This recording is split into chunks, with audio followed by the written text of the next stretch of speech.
A fresher feel, not as humid. Temperatures high teens across the north, low 20s in the south.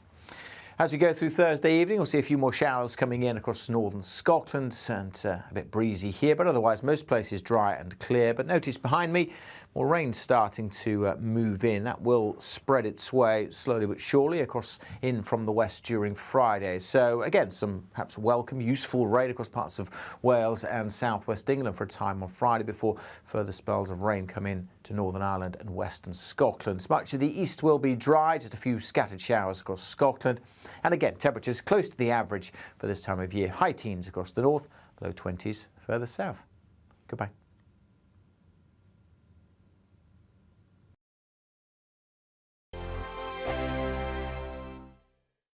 Like all families, we have arguments every now and then, but actually we agree on what the mission of GB News is, and that's the most fundamentally important thing. GB News provides the kind of platform that lets all voices be heard. We don't hold back. We're free to say what we really think. Just because some people who live in a tiny little Westminster bubble think that their particular story is important, that's not the most important story for me. And often they will be difficult stories, stories that you won't find on the establishment media. Because what people think in the north of England may be very different to what they're thinking in their home counties. We're going to carry on telling the world what life is really like for households up and down the UK. We love to be in your car, in your kitchen as you're having your breakfast. Whatever you're doing, you are part of the show. If it matters to you, it matters to us. Britain's watching. Britain's watching. Britain's watching. We're proud to be GB News, the People's Channel, Britain's news channel. Join me, Patrick Christys, Monday to Friday, 3 till 6. We tackle the day's news agenda like you've never seen before. It's high tempo, high octane, the most controversial topics and the best guests. You will not be able to take your eyes and ears off it. I'm not afraid to ask the questions that you really want answered. 3 till 6 p.m, Monday to Friday on GB News, the People's Channel, Britain's news channel. Join me, Camilla Tominey, on Sunday mornings from 9:30, taking the politicians to task and breaking out of SW1 to see how their decisions are affecting you across the UK. Bursting the Westminster bubble every Sunday morning, only on GB News, the People's Channel. Britain's watching. Join us every night on GB News at 11 p.m. for Headliners, which is 3 top comedians going through the next day's news stories, which is exactly what you need, because when the establishment has gone crazy, you need some craziness to make sense of it. So join us 11 p.m. every night on GB News, the People's Channel, Britain's news channel. Hi, I'm Dan Wootton. You can watch me live on GB News Monday to Thursday from 9 p.m. And did you know that you can also watch and listen live on our website, gbnews.com. You'll always be up to date on the latest breaking news, as well as enjoying the best stories, opinions and shows. You can even join the debate under our live player as you're watching. So head straight to gbnews.com on TV, radio and online. GB News, Britain's news channel. So Jubes and Kerr, we tackle the issues of the day with real robust debate, both sides of the fence, battling it out with me in the middle with my forthright opinions and views. And often really interesting things happen because you start with a position and then by the end of the debate you find actually, well, I might not have thought about that one. What we need in this country is 2 new political parties. You should maybe think about doing a 2024 calendar. I'm Michelle Dewberry and I'm keeping you company right through until 7 o'clock this evening. GB News, the People's Channel, Britain's watching.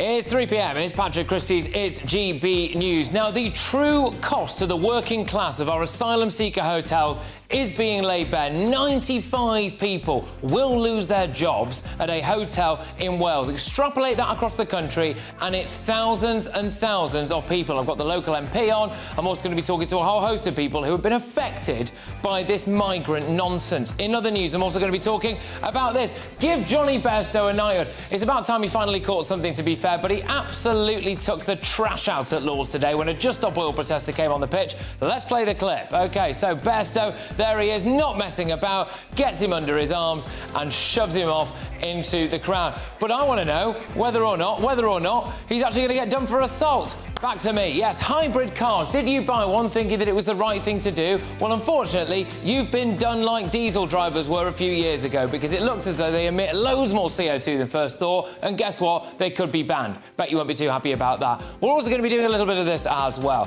Harry, High Court fail. Could he end up, seriously, receiving just £500 in compensation? Seriously, Harry, was it worth the effort? And finally, yes, today is the day. Yes, tonight is the night, in fact. I will be getting my kit off on stage with the Dream Boys to raise money for the mental health charity Mine, which does explain why my face is now the same colour as my very orange tie. JustGiving.com/fundraising/challenge Christys. Let's save some lives together.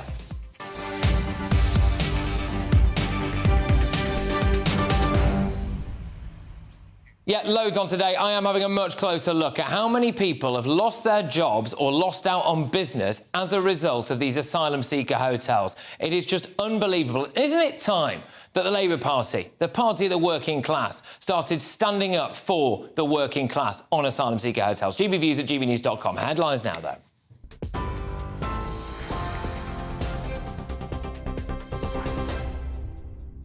Patrick, thank you. Good afternoon from the GB Newsroom. I'm Tamsin Roberts. It's 3:02.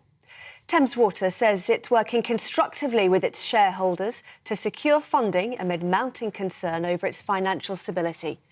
Contingency plans are reportedly being drawn up by the government, including possible emergency nationalisation of the company.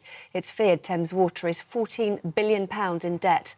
An urgent question was raised in the House of Commons today by Labour MP Jim McMahon.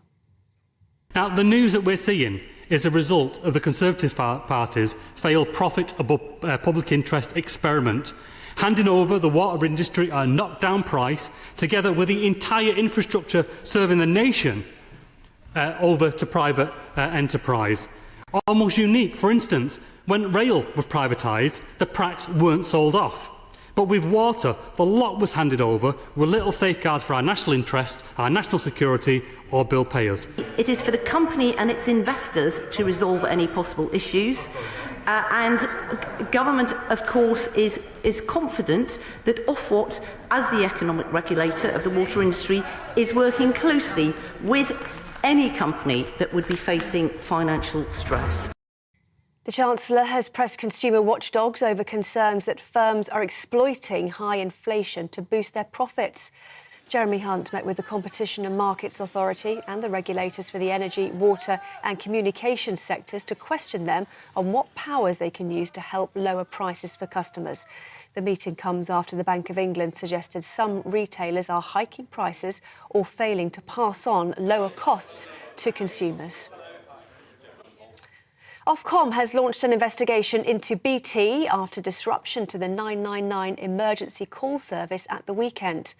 The communications watchdog says it'll look into the incident to find out whether or not the telecoms giant failed to comply with its regulatory duties. BT, which manages the 999 phone system, apologised sincerely for the UK-wide disruption. The company took nearly 3 hours to alert the government to the problem. Downing Street has described the groping allegation against the Conservative candidate for London Mayor, Daniel Korski, as very serious. Number 10 says that Rishi Sunak would urge any further complainants to come forward. It's after TV producer Daisy Goodwin made a formal complaint accusing the former Downing Street aide of groping her a decade ago. Mr Korski denies the allegation, saying it's categorically untrue. Sir Keir Starmer has questioned whether the Prime Minister will hit his target of building 300,000 new homes a year. Speaking at Prime Minister's questions, the Labour leader accused Rishi Sunak of not agreeing with the Housing Minister on the pledge and instead spending thousands of pounds on adverts criticising the plans. Sir Keir also said house building has collapsed since Rishi Sunak scrapped mandatory targets. But the Prime Minister says 2.2 million additional homes have been built since the Tories took power 13 years ago. Low-earning parents on universal credit are to receive a boost in childcare support. The government says families can now receive up to £951 per month for one child and £1,630 for two or more children. Eligible parents entering work or increasing their hours will also receive up to 85% of their childcare costs in advance, making it easier for them to manage upfront bills. A jury has been selected ahead of the trial of Oscar-winning actor Kevin Spacey for alleged sex offences against 4 men. The actor's facing 12 charges, including sexual and indecent assault. The 63-year-old will appear at Southwark Crown Court for a 4-week trial. He denies all the charges. Hundreds of steel workers have been protesting outside Parliament. The GMB union claims almost 80% of jobs in the entire steel sector have gone in the past 40 years. Workers are calling for a proper industrial strategy and relief from the energy costs. The government says it's working closely with the sector to secure a sustainable, decarbonised and competitive future for steel. 3 people have been arrested after Just Stop Oil protesters stopped the second Ashes Test match today by running onto the pitch. England wicketkeeper Johnny Bairstow took matters into his own hands by picking up a protester attempting to throw paint on the field and then carrying them off. Another protester was removed from the grounds by security staff. Just Stop Oil says they disrupted the match to demand action from the government on climate change. But Ed Miliband, Shadow Secretary for Climate Change, says their tactics aren't working. Labour condemns Just Stop Oil. I don't think their tactics do anything for anyone. Labour has taken a position which will cut bills, ensure jobs, create energy security and tackle the climate crisis. This is GB News. More headlines from me shortly. Now, though, it's back to Patrick.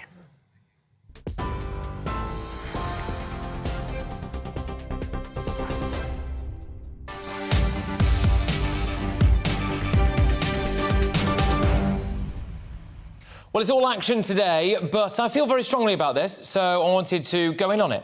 Asylum seeker hotels are disproportionately affecting the working class. A total of 95 staff at a hotel in Wales will lose their jobs now because it's going to be used to house asylum seekers. That's 95 people out of work, binned off, in the middle of a cost of living crisis when mortgages are going up, when food bills are soaring. Here you go, here's your P45, because people who've just come here illegally need somewhere to stay. The Stradley Park Hotel in Llanelli, Carmarthenshire is set to house up to 241 asylum seekers. But just think about this. Think about how many jobs have been lost to make way for these people. The latest count revealed that there were 363 asylum seeker hotels in England, 20 in Northern Ireland, 10 in Scotland and now 3 in Wales. These figures are from March, so the number will probably have risen. But if that's 396 hotels, let's say they each have 50 staff. Some will have more than that. A Holiday Inn, for example, in Maidenhead closed. That had leisure facilities and a gym, so they will have had way more staff. But let's just say each has 50 staff. That's 19,800 people out of work. But these aren't the only people losing money, are they? Weddings at these hotels have been cancelled. That impacts local caterers, florists, etc. Many of these hotels were used by people commuting for business trips. Well, they won't be able to stay there now. Do they then take their business somewhere else? Tourism. Many of these hotels are in isolated areas, and tourists will not just keep them afloat, but also other local shops as well. They will close. Then there's house prices. It's not exactly a selling point to have hundreds of young foreign men who are yet to pass a criminal records check plonked on your doorstep, is it? So all of these ordinary working-class people will suffer. The next time somebody calls you a racist for saying that you oppose asylum seeker hotels in your town, just ask them this. Why do they prefer illegal immigrants over the working class? I saw a collection at a local church recently for the people at a migrant hotel. Where's the whip around for those who've just lost their jobs to somebody who's just paid people smugglers around £10,000 in cash to come and game the system? The left are very quiet about this, aren't they? Labour, the party of the working class and all that. Well, the reality is that British people are being deliberately plunged into poverty so we can give illegal migrants a better life. These people are given free accommodation and food, whilst Brits, well, they're given nothing, are they? They're not going to be able to afford to keep their house or to do the weekly shop at Tesco's. But who benefits? Well, the big hotel companies. It's a sweet deal for hotel chains to just rake it in from the taxpayer. They get the promise of a full refurbishment afterwards as well. Management and security firms, they benefit. This is according to reports. Serco provides some 109 hotels in England. That's according to a High Court judgment from December 2022, mostly in the Midlands, the East and the North West. Mears Group is running 80 hotels in North East England, Scotland and Northern Ireland. According to its annual report, the company increased its annual revenue by 22% in 2021. Calder Conferences received £20.6 million in payments from the Home Office in 2021 to book hotels. That figure increased to £97 million in 2022.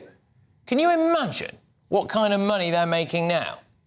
Every single taxpayer is losing out, but the working class are losing out more.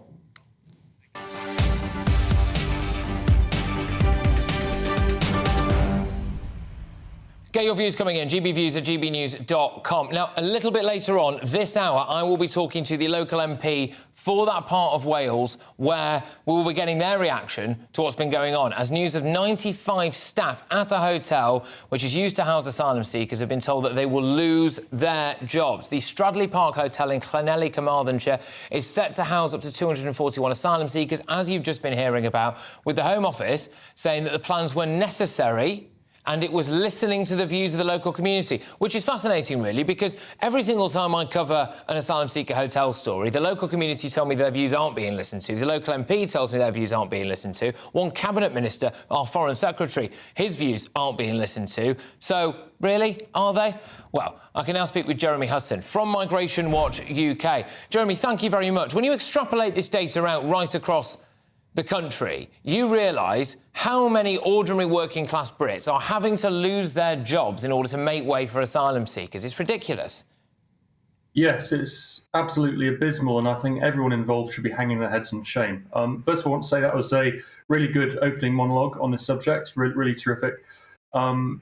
Unfortunately, we seem to have a constant case of passing the buck. It's always someone else's fault, and it's always, but no matter whose fault it is, the government, whether it's local or national, will always find space for these asylum seekers whilst neglecting the needs of their local people, whether they be the local homeless or, like you're alluding to, local workers.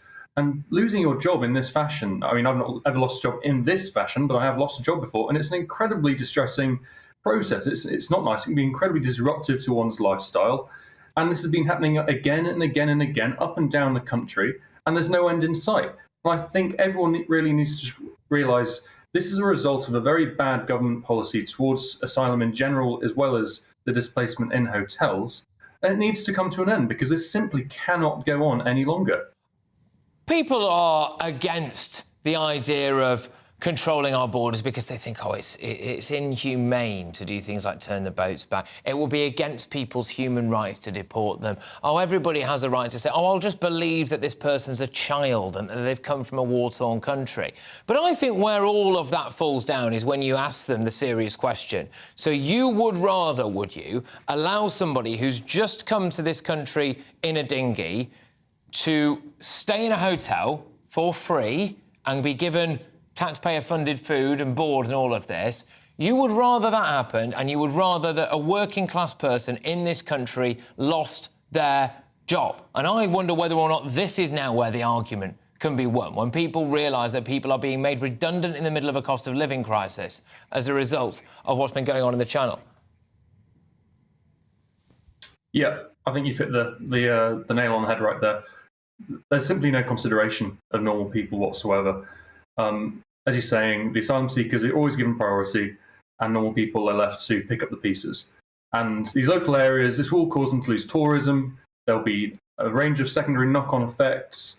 These jobs might never return to the town. If a recession comes, we don't know if those hotels will be able to make up the same sort of business. And also, I don't think the economic argument that the government thinks it's making on savings stands up, because a lot of these people will end up going on the dole and having to be supported by the government itself. But they're not thinking about these things in the round. They're just thinking, OK, we need to find these asylum seekers somewhere to go.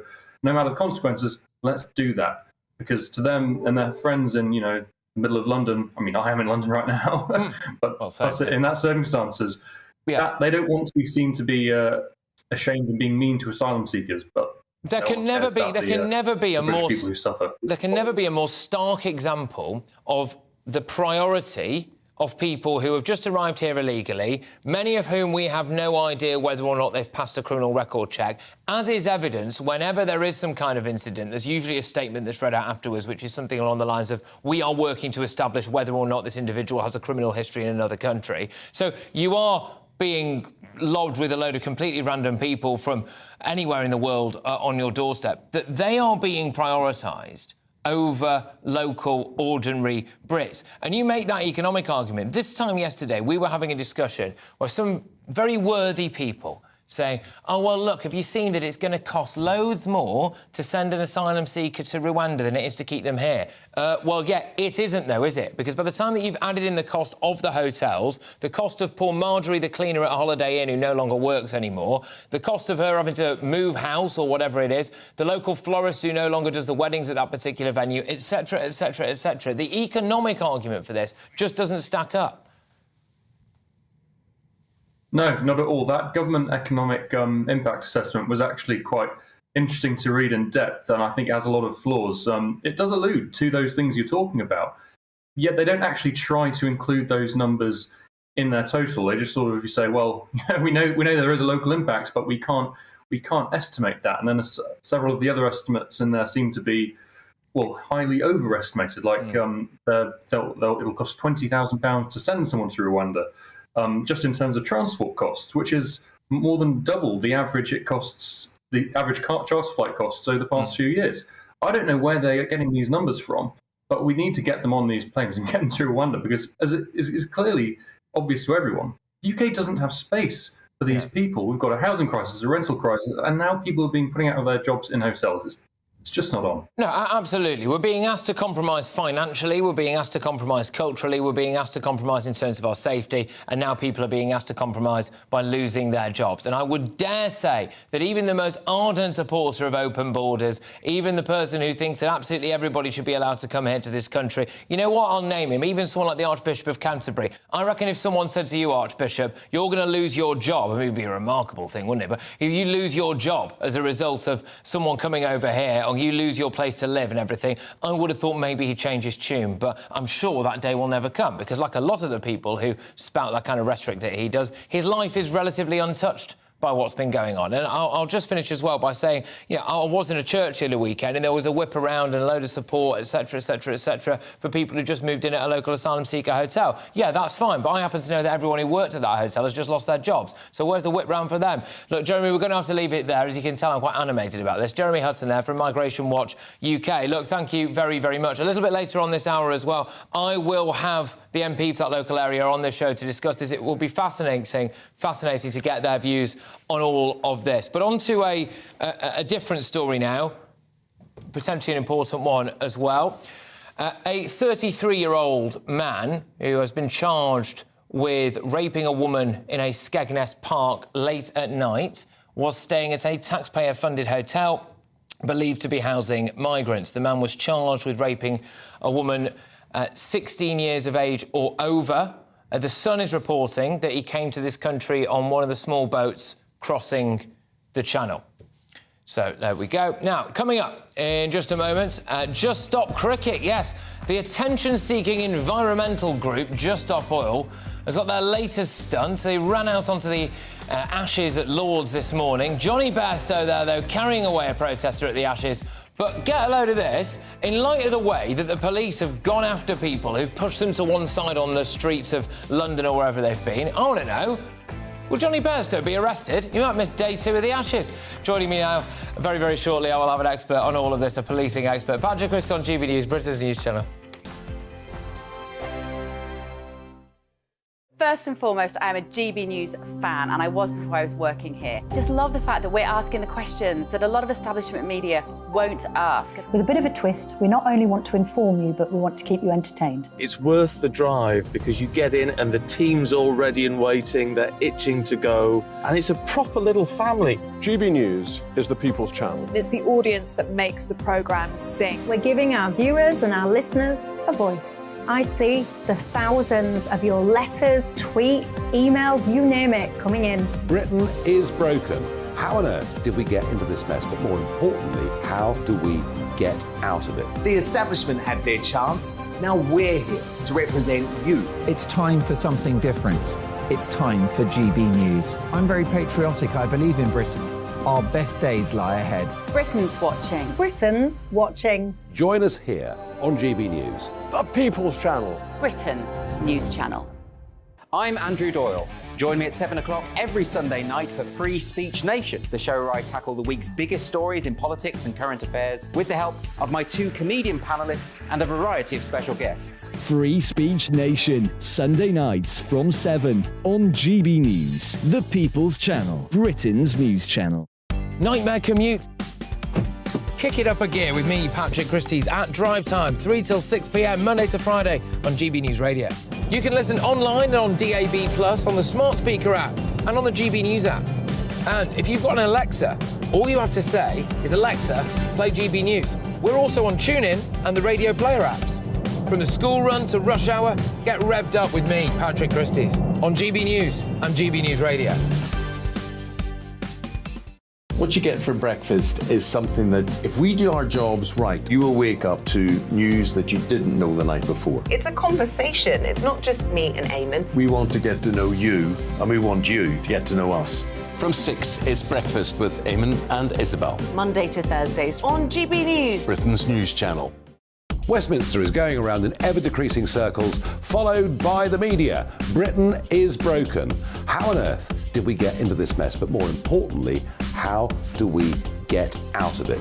Join me at 7 p.m, Monday to Thursdays on Farage, here on GB News. We will have open, rational debate. We've got to work out how Britain moves forward from this. Join us here on GB News, the People's Channel.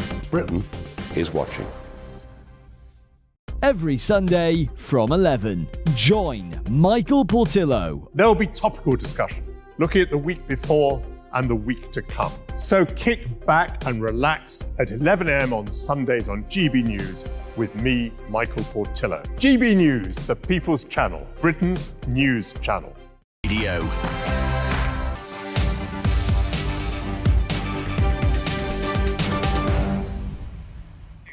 What a catch from the wicketkeeper. Yes, Johnny Bairstow physically removed a Just Stop Oil protester from the pitch this morning during the second Ashes test at Lord's. So, the protester sprayed orange powder over the pitch before Bairstow intervened. The match was only briefly delayed, but Just Stop Oil have been criticised for endangering those who work there and not respecting the rights of spectators. The game was delayed for a little bit. I did enjoy a statement from Just Stop Oil, who we are desperately trying to speak to, by the way, so if you're watching. And they said that a 69-year-old grandmother from Epsom was also one of those who was trying to get onto the pitch, but unfortunately she couldn't quite make it on in time to disrupt the day's play. But there we go. Anyway, let's get more on this now, OK, from former Met Detective Peter Blexley. Now, Peter, I am very concerned for Johnny Bairstow because I've seen the way that the Met in the past have potentially been prosecuting people or going after people or arresting people who have had enough of Just Stop Oil. They've been shoving them to one side. What are the chances of Johnny Bairstow getting nicked when he comes off the pitch at Lord's? I think they are very slim because, of course, the Crown Prosecution Service would have to weigh up the likelihood of securing a conviction if Johnny Bairstow was indeed arrested and charged. And I can't think of any right-minded person in the land, be they a magistrate, a judge or the member of a jury, who would convict Johnny Bairstow, who this morning quite simply showed the Metropolitan Police how to properly, swiftly, proportionately and effectively deal with Just Stop Oil protesters. Do you see the rapturous round of applause that Johnny Bairstow got? Absolute hero. The police have to understand that that's the reaction they would get if they managed to remove these orange-clad numpties from the streets of Britain when they're stopping people getting to work, etc. Indeed, and of course there was huge applause for Johnny Bairstow after he changed his wicket-keeping gloves and his shirt and he returned to the pitch. I'm sure there are many, many people that hope that Sir Mark Rowley, the Commissioner of the Met, has been watching Mr Bairstow's effective action today, and perhaps that could seep into the actions of the Metropolitan Police, who seem so keen to almost allow the Just Stop Oil slow walking protests, to allow them to disrupt traffic, to get in the way of everyday working people's lives, as opposed to a sporting hero who really, really did the right thing and showed the way, showed how it should be done. Yeah, he did show exactly how it should be done. I do have another concern though, Peter, that must be said, that if this Just Stop Oil lot get increasingly desperate and they go from being these kind of just crusties with orange paint and they decide to come on and use more dangerous tactics. I mean, several England cricketers, a couple of umpires and a couple of Aussies could have been killed. Well, this, of course, is a matter for the security at Lord's today, and clearly there was a lamentable failure in allowing these clowns to get onto the pitch. So that will need to be reviewed. I'm sure they will deploy extra security staff, and of course those costs will be passed on. It is already a very expensive thing to do to spend a day at a test match. I fear those costs will be added to the ticket prices, and the man and woman in the street just wanting to enjoy a day at the test will suffer as a result. But security and policing, the length and breadth of the country in relation to sporting events, popular music events and the like, have really got to be on red alert here, because if these bunch of clowns do start upping the ante, then it is only right that our sporting heroes are protected, likewise performing artists. Now, look, obviously I don't want to see Johnny Bairstow charged with anything, and before people jump on me, I want to make that very, very clear. I also did not want to see that white van man charged with anything. In fact, we had him on the show and we presented him with our inaugural People's Hero Award the other week, and he was the one who started shoving some Just Stop Oil protesters out the way, and the police came after him. But I do find it slightly interesting, Peter. I'm hoping you might be able to explain to me why an ordinary working man in his van gets hassle from the police for forcefully shoving people out of a road, but an England cricketer in full view of the world's media who picks one up and lobs one into the crowd clearly isn't facing any kind of action at the moment. Is it kind of one rule for one group of people and one rule for another? Well, we know that because the Metropolitan Police showed that there was one set of rules that applied on the King's coronation and another set of rules that apply on every other day of the year when people are trying to get to work. They were guilty of rank hypocrisy, insomuch as that they clamped down on absolutely everything and everyone. They arrested people and asked questions later on the coronation day, and yet when people are trying to get to work, they walk slowly alongside them in the street, let them block the traffic, offer them water, and it's only recently that they've taken a slightly more robust stance towards these protesters. What we want is firm, robust, proportionate, justified, consistent policing. Get these clowns out of the roads, let people go about their business, and then I'm sure the overwhelming majority of your viewers and listeners will be a lot happier. OK, look, Peter, thank you very, very much. That is former Met Detective Peter Blexley there. I was genuinely quite concerned when I saw Johnny Bairstow do that. I thought, look, you're a hero, you're a legend, well done. It would also be nice if you clung on to a couple of catches behind the stumps as well, it must be said. Although, of course, he's a fabulously talented cricketer and no doubt will go on to do just that throughout the course of this game. But I thought, you know, can you imagine now the police just storming onto the pitch and going, look, Johnny, what we've just done there, mate, it's a fray, it's assault, we're going to have to lift you. So, fingers crossed they don't. Now, I'm just going to delve into the terrifying world of my inbox here, gbviews@gbnews.com, because I opened up this show with a story that I think deserves to be highlighted more than it has been so far, and it's the amount of people who are losing their jobs so that asylum seekers can stay in hotels. Now, 95 people at a hotel in Llanelli in Wales are essentially going to be sacked as a result of this. But when you add up the idea that there is around 390-odd hotels that we know of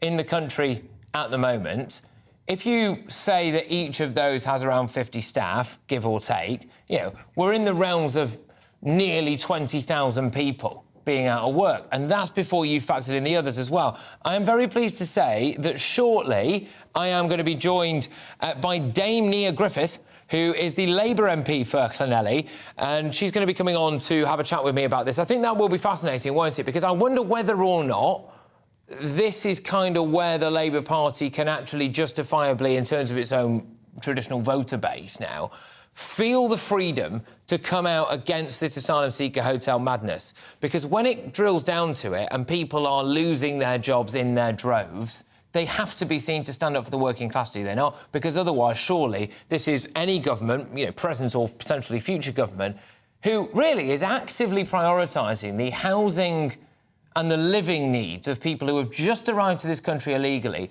over people who have worked their backsides off in our hospitality sector for potentially years. But yes, on the note of that inbox, thank you very much for Adrian, who's been in touch. Not only does taxpayers pay to put them in the hotels, the tax paid by the staff who lost their jobs is lost to the Treasury. Yes, good point. It's utterly ridiculous, but unfortunately it's only normal. Sensible Brits understand this. Those in charge do not. That's from Adrian. Would just like to say that if the RAF can evacuate people from Afghanistan and Iraq, then why can't we use people to remove them back to their homelands en masse? That's from Dale. Strong stuff there from Dale, of course. Look, there's a lot of people getting in touch right now about all of this. Keep your views coming in. gbviews@gbnews.com. Plenty more to bring you. I will be speaking to the MP who represents the patch where the hotel is making 95 people redundant to make way for those asylum seekers. So stay tuned. Oh, and if you own a hybrid car, I'm sorry, I've got bad news for you. You know, all those times people told you that was the best thing to do and that you'd be doing right by the planet and that, you don't worry, that the initial cost of the hybrid car will make that back up to you. Yeah, you've just been dieselled, my friend, because it turns out the hybrid cars are pumping out more CO2 than they ever imagined, in some cases 5 times as much, and they could be banned. But now, it's your headlines.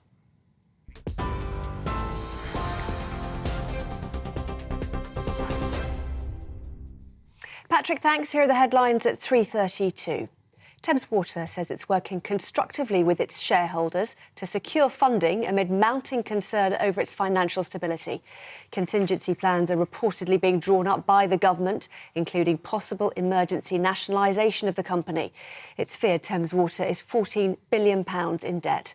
Environment Minister Rebecca Powell says Thames Water customers should rest assured their water supplies will be protected. Ofcom has launched an investigation into BT after disruption to the 999 emergency call service at the weekend. The communications watchdog says it'll look into the incident to find out whether or not the telecoms giant failed to comply with its regulatory duties. BT has apologised sincerely for the UK-wide disruption. Downing Street has described the groping allegation against the Conservative candidate for London Mayor, Daniel Korski, as very serious. Number 10 indicated Rishi Sunak would urge any further complainants to come forward. It's after TV producer Daisy Goodwin made a formal complaint accusing the former Downing Street aide of groping her a decade ago. Mr Korski denies the allegation, saying it's categorically untrue. 3 people have been arrested after Just Stop Oil protesters stopped the second Ashes Test match today by running onto the pitch. England wicketkeeper Johnny Bairstow took matters into his own hands by picking up a protester attempting to throw paint on the field and carrying them off. Another protester was removed from the grounds by security staff. Just Stop Oil says they disrupted the match to demand action from the government on climate change. Well, you can get more on all of these stories by visiting our website, gbnews.com.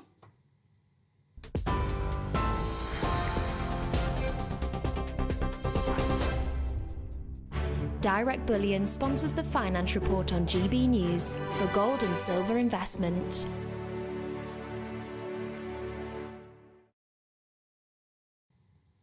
Well, here's a quick snapshot of today's markets. The pound will buy you $1.2639 and €1.1564. The price of gold is £1,511 and 4 pence per ounce, and the FTSE 100's at 7,500 points. Direct Bullion sponsors the Finance Report on GB News for gold and silver investment.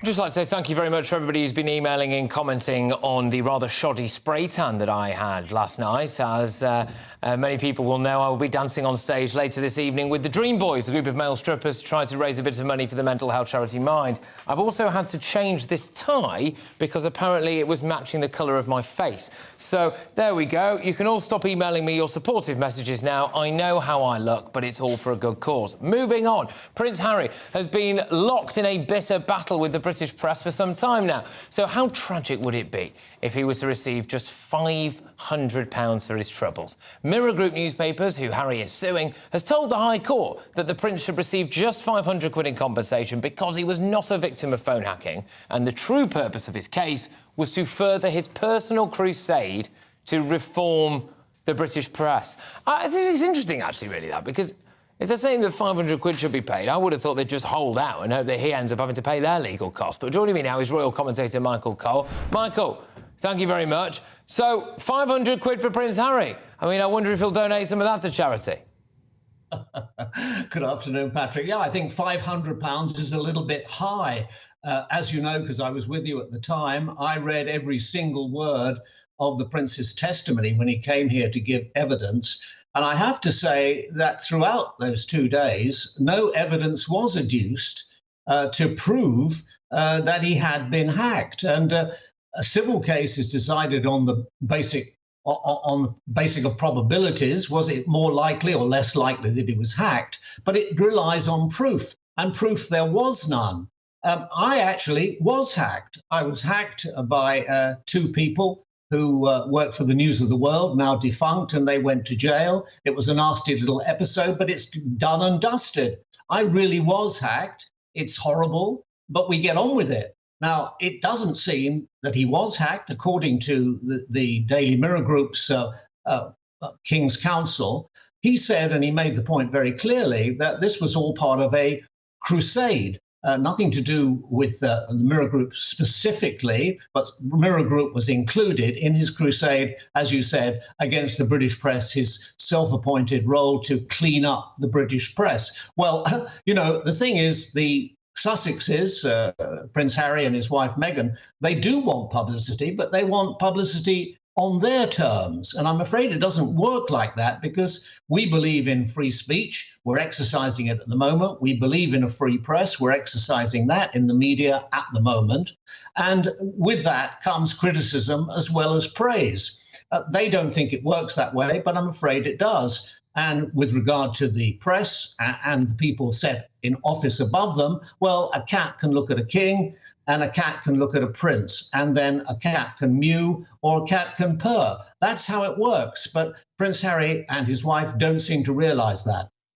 No, indeed. And that just seemed to be quite an interesting interjection from the Mirror Group today, doesn't it? Just saying that they want to potentially say that he should be given £500.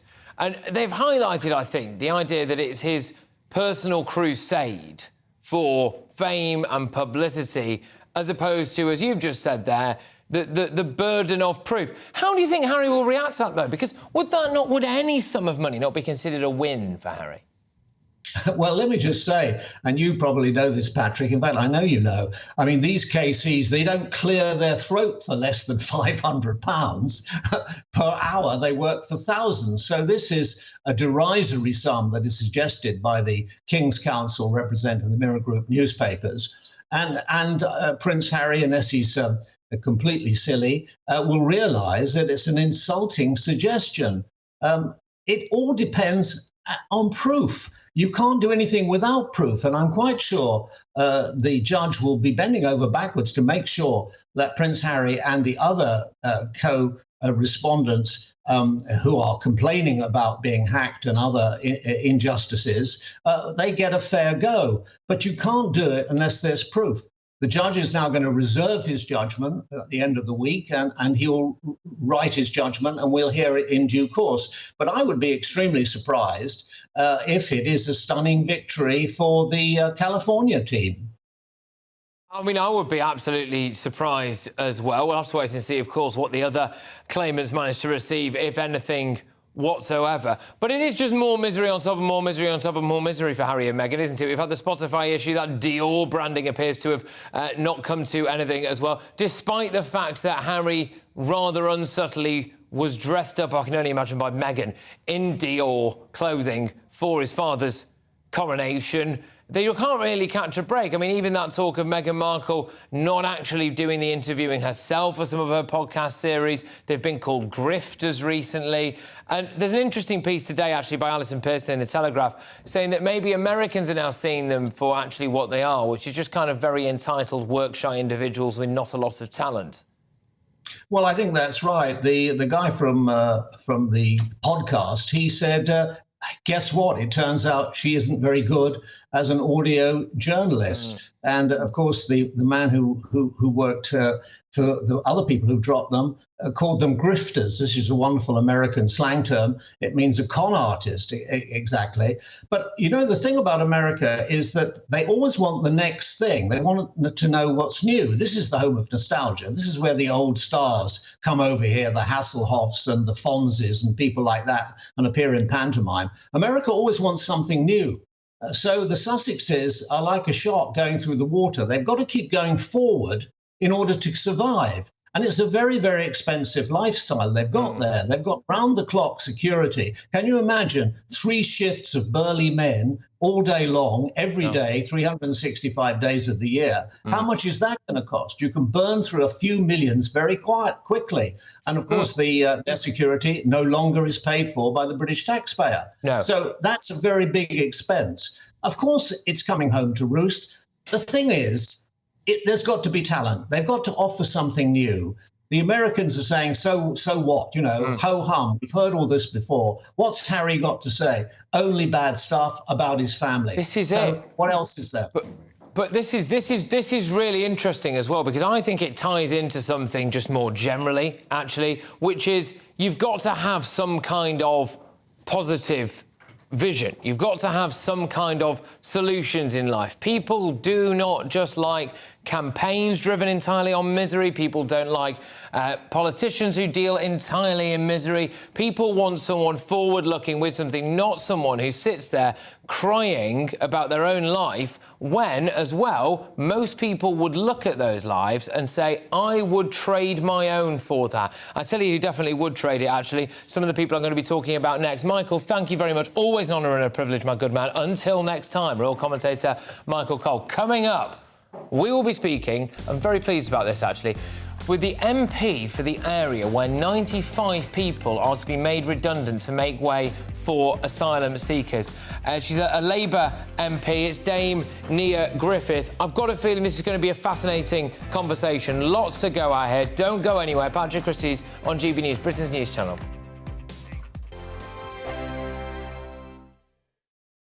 Like all families, we have arguments every now and then, but actually we agree on what the mission of GB News is, and that's the most fundamentally important thing. GB News provides the kind of platform that lets all voices be heard. We don't hold back. We're free to say what we really think. Just because some people who live in a tiny little Westminster bubble think that their particular story is important, that's not the most important story for me. And often they will be difficult stories that you won't find on the establishment media. Because what people think in the north of England may be very different to what they're thinking in the home counties. We're going to carry on telling the world what life is really like for households up and down the UK. We love to be in your car, in your kitchen as you're having your breakfast. Whatever you're doing, you are part of the show. If it matters to you, it matters to us. Britain's watching. Britain's watching. Britain's watching. We're proud to be GB News, the People's Channel, Britain's news channel. Join me, Patrick Christys, Monday to Friday, 3 till 6. We tackle the day's news agenda like you've never seen before. It's high tempo, high octane, the most controversial topics and the best guests. You will not be able to take your eyes and ears off it. I'm not afraid to ask the questions that you really want answered. 3 till 6 p.m, Monday to Friday on GB News, the People's Channel, Britain's news channel. Join me, Camilla Tominey, on Sunday mornings from 9:30, taking the politicians to task and breaking out of SW1 to see how their decisions are affecting you across the UK. Bursting the Westminster bubble every Sunday morning, only on GB News, the People's Channel. Britain's watching.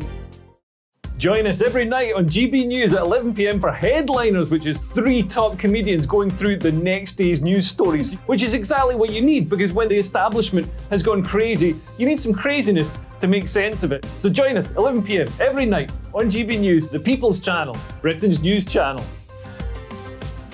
Hi, I'm Dan Wootton. You can watch me live on GB News Monday to Thursday from 9 p.m. And did you know that you can also watch and listen live on our website, gbnews.com? You'll always be up to date on the latest breaking news, as well as enjoying the best stories, opinions and shows. You can even join the debate under our live player as you're watching. So head straight to gbnews.com on TV, radio and online. GB News, Britain's news channel.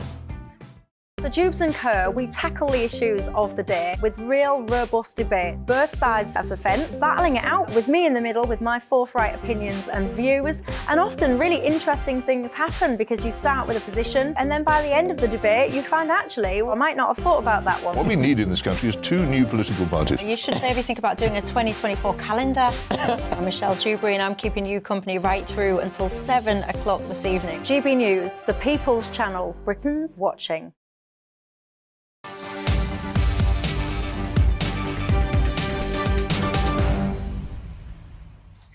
Well, I was saying before, wasn't I, that I think all too often it appears to be, anyway, the ordinary working class people who are suffering as a result of the asylum seeker hotels, whether or not that's because they can't necessarily afford to move house, for example. Maybe they run a small local business near this, they'd be disproportionately affected by the loss of footfall, but also, crucially, maybe working at the hotel itself. Now, a total of 95 staff at a hotel, which is to house asylum seekers, have been told that they will lose their jobs. The Stradley Park Hotel in Llanelli in Carmarthenshire in Wales is set to house up to 241 asylum seekers.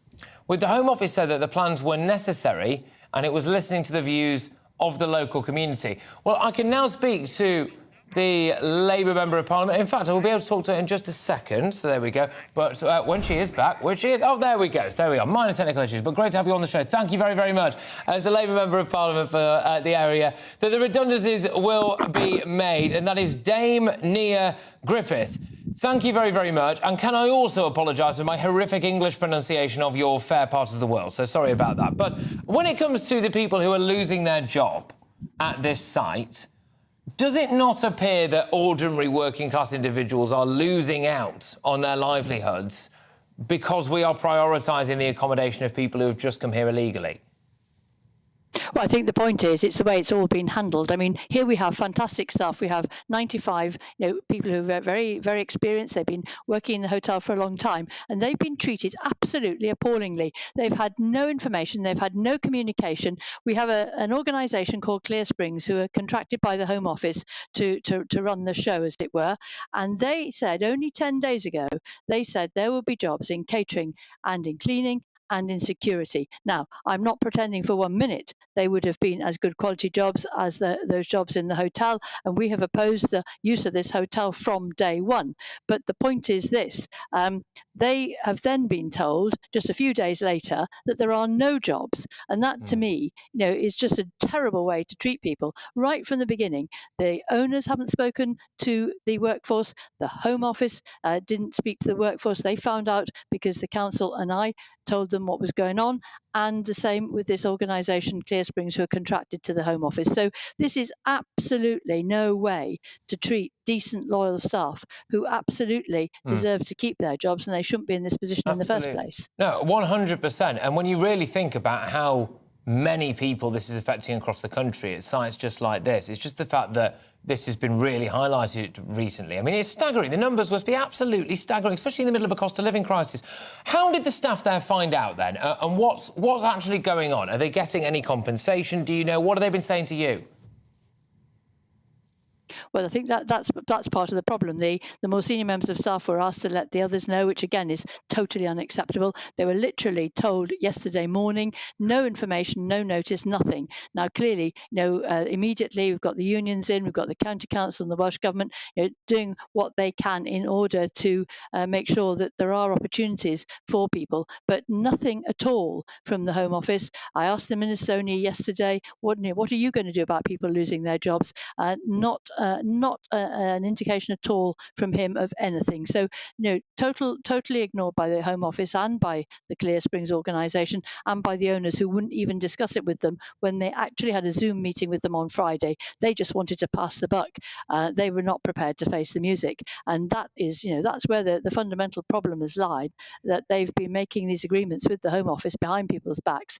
I don't know what they're being offered, but it's our taxpayers' money, as we all know, and I'm absolutely shocked the way it's all been handled. Absolutely. Well, I know for a fact that some other hotels, we don't know about this one yet, but some other hotels have been offered a huge amount of money, plus the promise of a full refurbishment afterwards. So, and they obviously are now reducing the cost of staffing and running the joint. If they had any leisure facilities like some of them, they shut that down, so they don't have the cost of running the pool, etc. It's a really good money-making scheme if you own a hotel. It's a really good money-making scheme at the total expense of ordinary working people who have been a part of that community.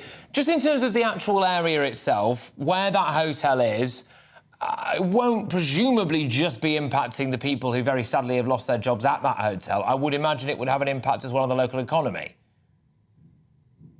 It has a massive impact because, we don't have lots of hotels of this quality. We're not a massive tourist area. And it was really an absolute gem to us in the local community. And I think, local people have very long memories. They are certainly not going to be forgiving the owners anytime soon for this sort of behaviour. I mean, we know perfectly well if it had been a local owner, they'd have said no straight away. This is because these are investors. And as you say, who knows how much money they're making out of it, and it just seems to us that that's what it's all about. And clearly it will have an impact on the local economy. This was a hotel which had many weddings. Lots of people came. There were lots of big events there. It was something that brought people in, and again, that's going to be an impact on the community. Plus, of course, it was a totally unsuited location, a small village, to be putting a large number of asylum seekers. I mean, it's got all the old classics, this, hasn't it, really? We talk about these hotels, they're always, unfortunately, wholly unsuitable locations, pretty much, the vast majority of the time anyway. They are. Look, I've got to ask you, though, as a Labour MP, when something like this happens in your backyard, as it were, does it make you inclined to support the Rwanda policy or to start considering turning boats back, or has it shifted you at all? Where are you on how we should be stopping people coming across the channel? Well, we've said all along that we need to beef up, instead of cutting the National Crime Agency, which is what the Tory government did, we need to be beefing up the policing. We need to have a proper cross-border police force. We need to be cooperating a lot more with countries on the continent. And we need to be going after the people smugglers. I mean, that's the first and foremost thing to do. But secondly, of course, it's getting down the backlog. We have a ridiculous situation now where the Home Office has allowed the backlog to go up. They have fewer caseworkers than they did have, fewer people processing these asylum claims. If they process them, I understand about a third of the people would not be eligible to stay. People like Albanians, and we've got an agreement with Albania. Why haven't we sent back more of the 12,000 Albanians who've come over in the last year? Only 1,800 have been sent back, although the Prime Minister was boasting about this agreement back in December. So what we want to see is those processing of those claims done, then a third of people could go back. The others, if they get genuine refugee status, they could then be actually working. Many of them have skills could I just that we're ask short you of. on that? In fact, I've heard of people... Yeah, sorry to interrupt you. We were a bit pressed time, but just on that, this is where the processing thing, if it's done here and not somewhere like Rwanda, if we went off what you said there, I just wondered, Dame Nia, whether you and I would be having a similar conversation, but about the total lack of social housing in your constituency. Because let's say that 70% of the people in that asylum seeker hotel in your area were granted leave to remain, which maybe they would be, then they would presumably live somewhere in your area. I mean, have you got the housing stock for that?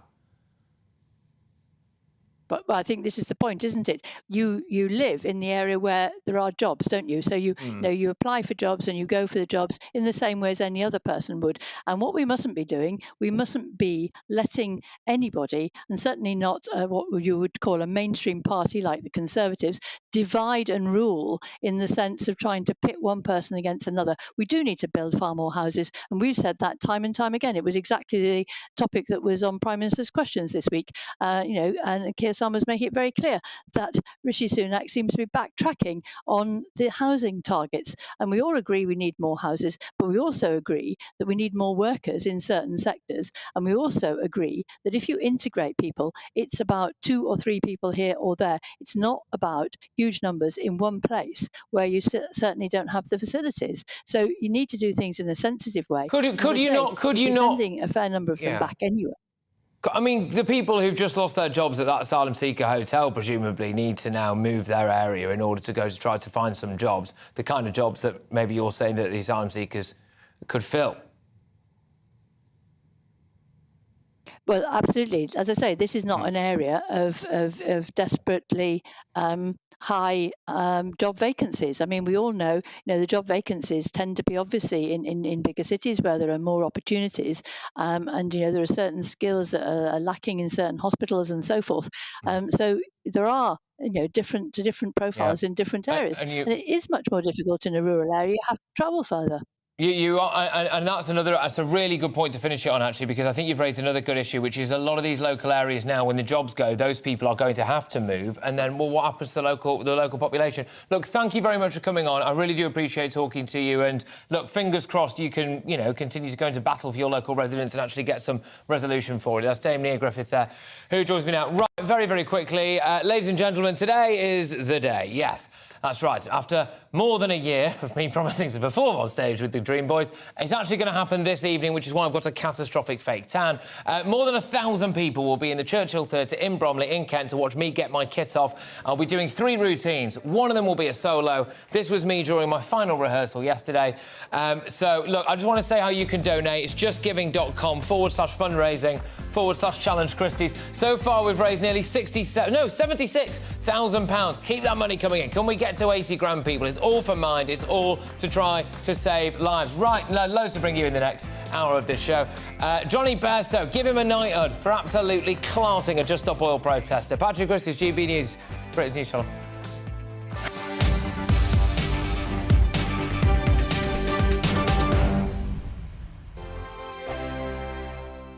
I joined GB News because I was sick and tired of not hearing my views being represented, not just mine, but so many people that I knew and spoke to. I just couldn't get my voice out there. I couldn't say anything. I couldn't do anything. Whatever the narrative was, I kind of had to follow it. GB News is there to provide a voice for those who have been ignored by the establishment media. We think different things, we've got a different style. GB News is here to be optimistic and positive about the future. It's real kind of dynamic and flowing, with the audience very much at the heart of it, like a big family. Here at GB News, we talk about the things that matter to you. Hearing the voices from right across our towns and cities, especially our towns. All sides of the argument represented with a heavy dose of opinion. We're on a mission here to make a difference. And the GB News family really is here for you, and whatever time of day you can watch or listen. Britain's watching. Britain's watching. We're proud to be GB News, the People's Channel, Britain's news channel. Monday to Thursday, 9 p.m. till 11 p.m. Join me, Dan Wootton. I'll bring you the sharpest takes and hottest debates. Do you not believe in prison? I don't believe in prison. I'm completely stunned. I guarantee you there'll be no spin, no bias, no censorship. I actually was personally quite offended by it. And no reason to go to bed. So I guess they've always been quite woke. That's Dan Wootton tonight on TV, radio and online. Monday to Thursday from 9 p.m. till 11 p.m. on GB News, the People's Channel, Britain's news channel. You've probably seen politicians interviewed 1,000 times, but we do it differently. We find out who they really are, we don't shout, we chat, and hopefully we bring a bit of light, not just heat. Did you know Kate Moss? Apparently. Do you have a pair of jeans or a pair of jeans? No, of course I don't. What would I do with them? My friends are like, oh my God, what's she doing now? Join me every Sunday at 6 for Gloria Meets, only on GB News, the People's Channel, Britain's news channel.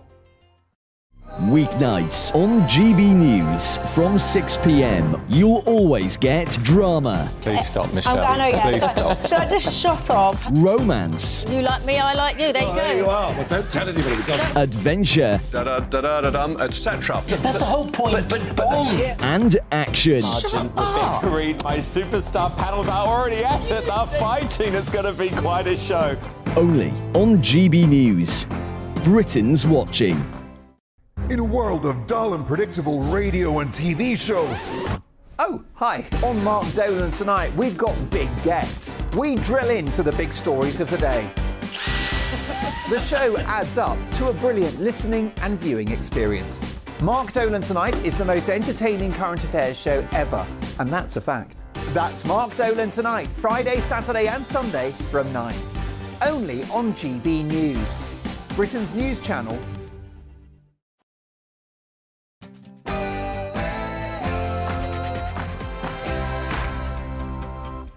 It's 4 p.m, it's Patrick Christys, it's GB News. How many tens of thousands of ordinary working class people have to lose their jobs as a result of asylum seeker hotels before people start to act? I will be telling you exactly why. It has been laid bare now. We are prioritising the housing needs of people who have just come here illegally over people who frankly have lived here all their lives and paid their taxes. In other news, I'm also of course going to be talking about Just Stop Oil. They decided to storm onto the Lord's Field today. Johnny Bairstow, yes, he managed to pick one of them up under his arm and drag them off. There he is, there, look at him, right on cue. Johnny, well done.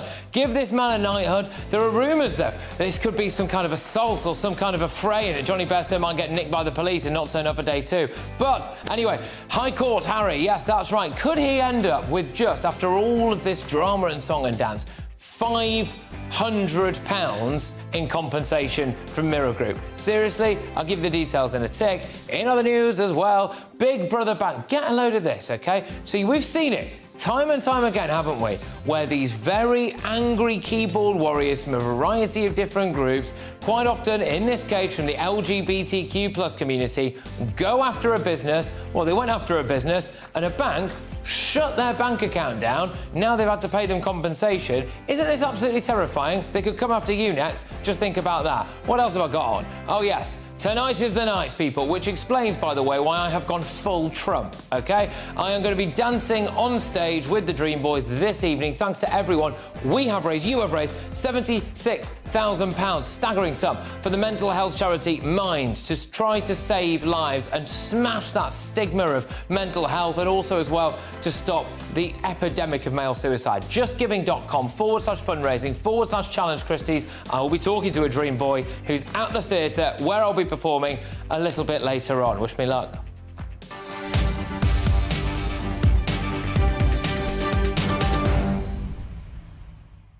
Yes, I have been tangoed. gbviews@gbnews.com. Look, on a serious note, I want to know, what's your take on the fact that working class people are now literally just being kicked to the curb to make way for people who've just come here illegally? If you are unemployed at the moment and you're about to lose your house with the cost of living crisis and the mortgage rates going up, why don't you get in a dinghy, come across the channel, and then all of a sudden, bingo, you will have a place to live for free and a little bit of an allowance. gbviews@gbnews.com. Headlines now with Polly.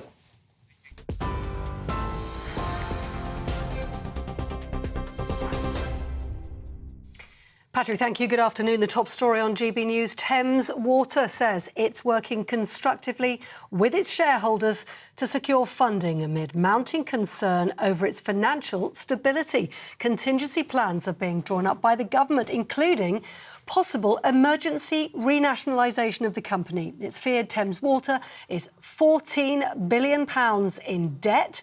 The Business and Energy Secretary, Kemi Badenoch, said this. We need to make sure that Thames Water as an entity survives. There's a lot of work that the government is trying to do on resolving sewage. At the moment, certainly up until now, the regulator has been focused on keeping consumer bills down. But there's a lot of infrastructure work that needs to take place, and we need that entity to survive and continue going. Well, we'll keep you up to date on that story as it progresses during the day. In the meantime, let's tell you about the Chancellor, who's been pressing consumer watchdogs over concerns that firms are exploiting high inflation to boost their profits. Jeremy Hunt has been meeting with the CMA and regulators for the energy, water and communications sectors to question how they could lower prices for customers.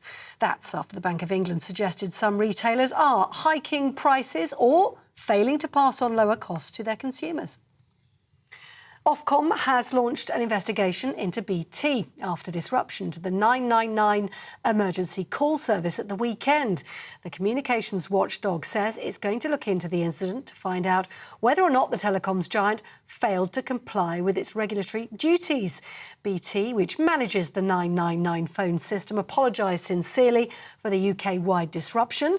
The company took nearly 3 hours to tell the government there was a problem. Downing Street has described the groping allegation against the Conservative candidate for London Mayor Daniel Korski as very serious. Number 10 urges any other complainants to come forward. That's after the television producer Daisy Goodwin made a formal complaint accusing the former Downing Street aide of groping a decade ago. Mr Korski denies the allegation, saying it's categorically untrue.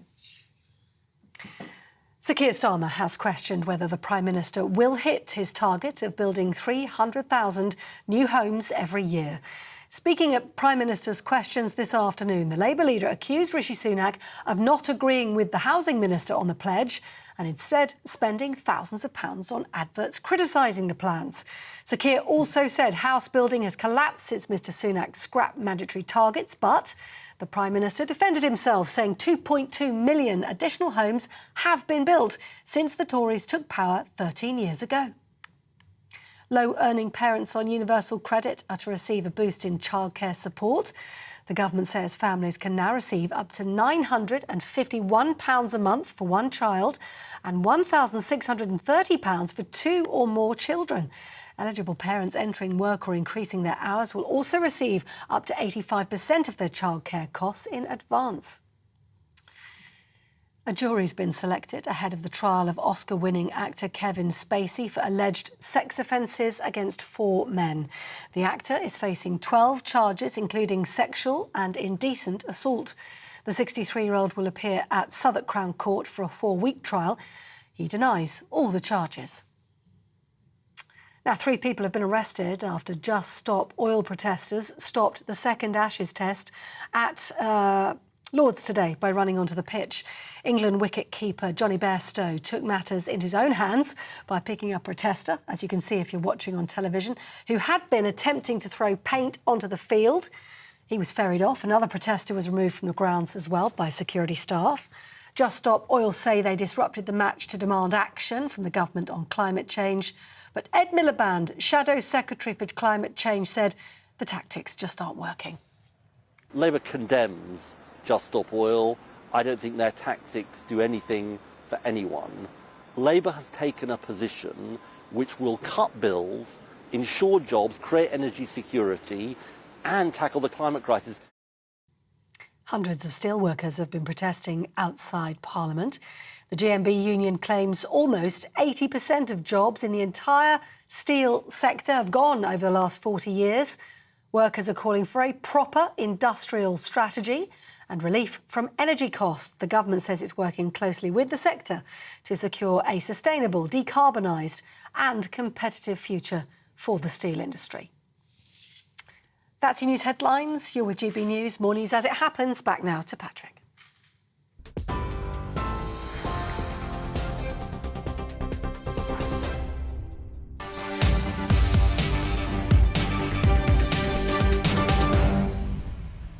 Loads of stuff to get you going this hour, but I'm starting with this. Johnny Bairstow just showed the police how it's done. Just Stop Oil stormed onto the Lord's cricket ground and sprayed powdered paint everywhere, and Bairstow picked one of them up and, well, frankly, took out the trash. Take a look at this.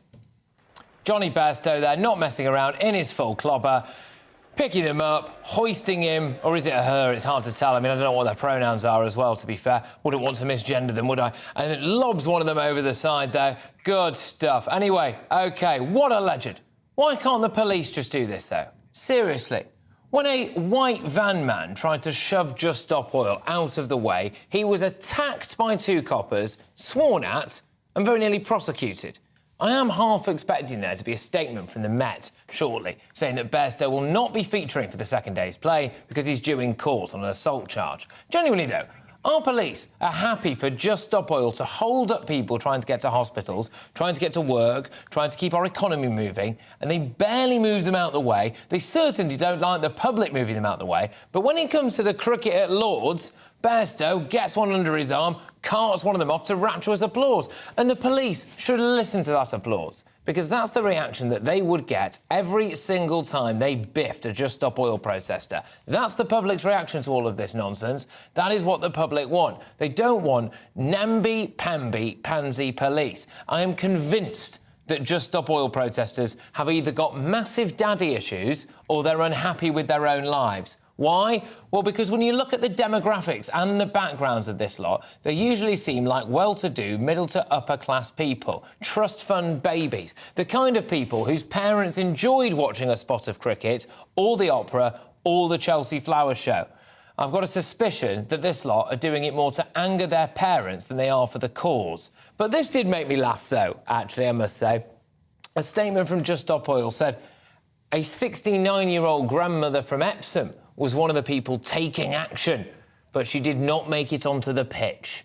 Well, there's not much action then, is it? She's just gone to watch the cricket. But, I mean, yeah. Anyway, a statement from Just Stop Oil did say that 69-year-old woman was there. But I don't know about you, but I would happily crowdfund a trip for that 69-year-old grandmother and the rest of Just Stop Oil to go to China or Saudi Arabia and protest over there. They say, oh, well, we live in this country, so we want to make a difference here.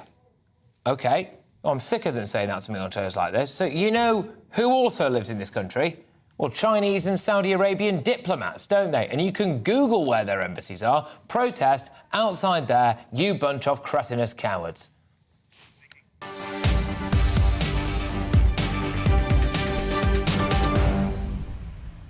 GBviews at gbnews.com. Make sure you keep those views coming in thick and fast. But we return to our top story now, and that is that a hotel in Carmarthenshire in Wales, thank you for taking out the initial name of there, whoever my producer is there, I think it's Llanelli, anyway, is to make 95 employees redundant in the coming weeks when a whole host of asylum seekers arrive. Yes, staff at Stradley Park Hotel, here we go, in Llanelli, have been told that their last working day will be the 10th of July, after which 241 asylum seekers will be housed there. This is good, though, because I've just spoken to the local MP who revealed some more details.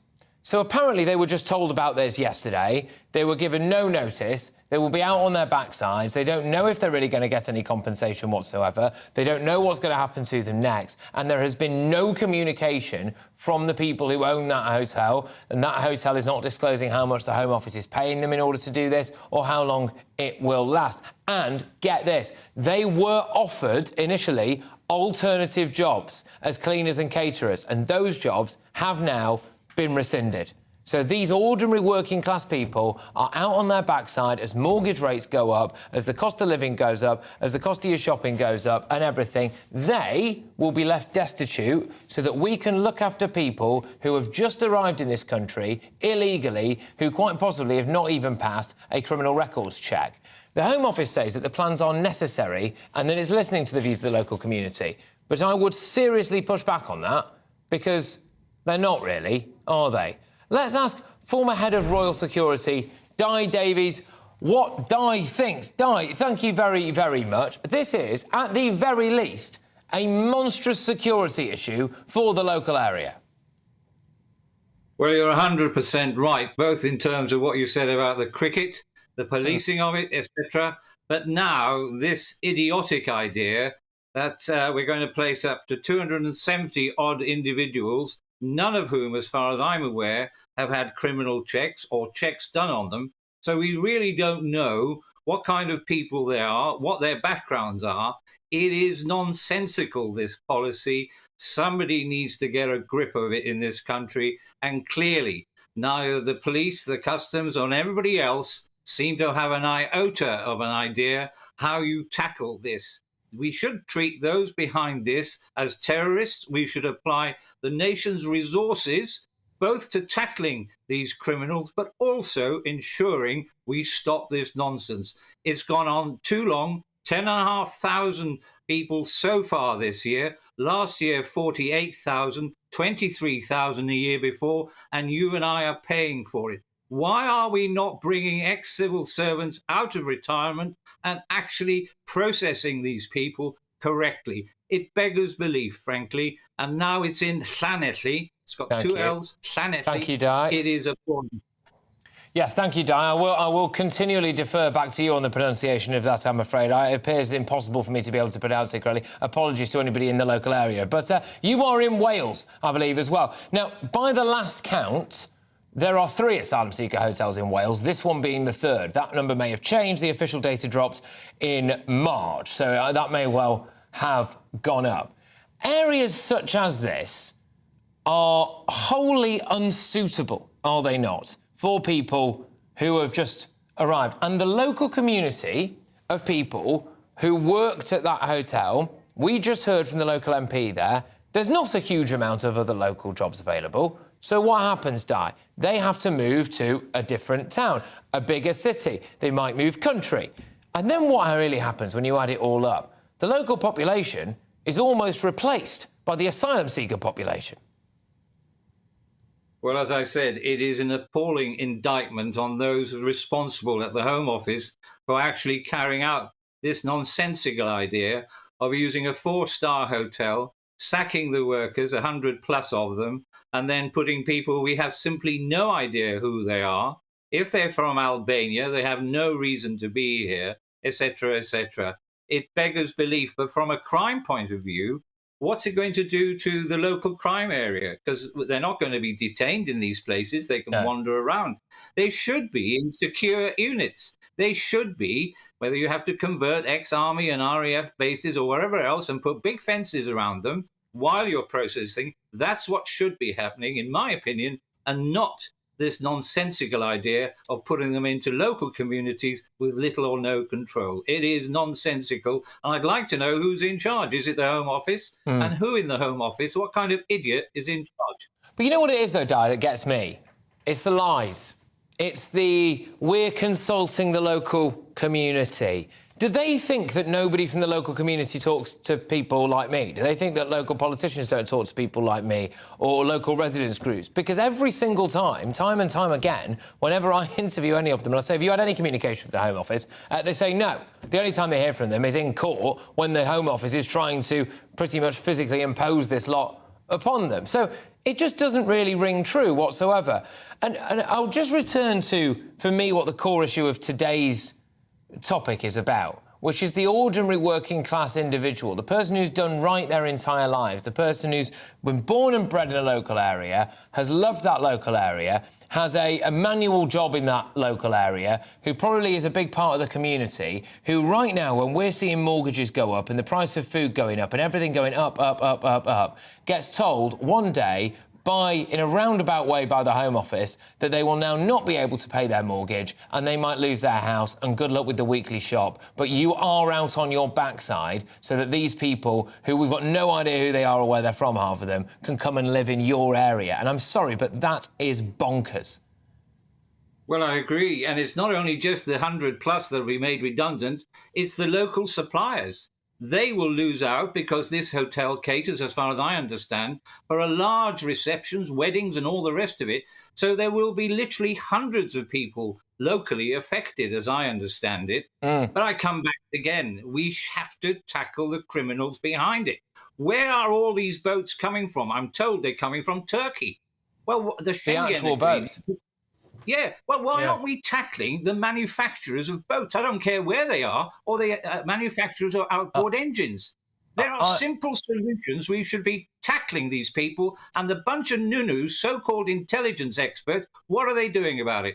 Di, I am becoming, and I am loath to say this, but I am becoming increasingly of the mind that we are deliberately not stopping this, because I cannot for the life of me believe, nor do I want to believe, that the full might of a continent-wide intelligence service in the shape of every single EU country and ourselves cannot stop boats, physical boats, from being transported across a continent, across however many borders that is, to Calais and then to us. I also cannot for the life of me believe that our government is so incapable that they are willing to lob 500 million quid at the French and do whatever else they do, but they are not employing enough staff at the Home Office to process people quickly.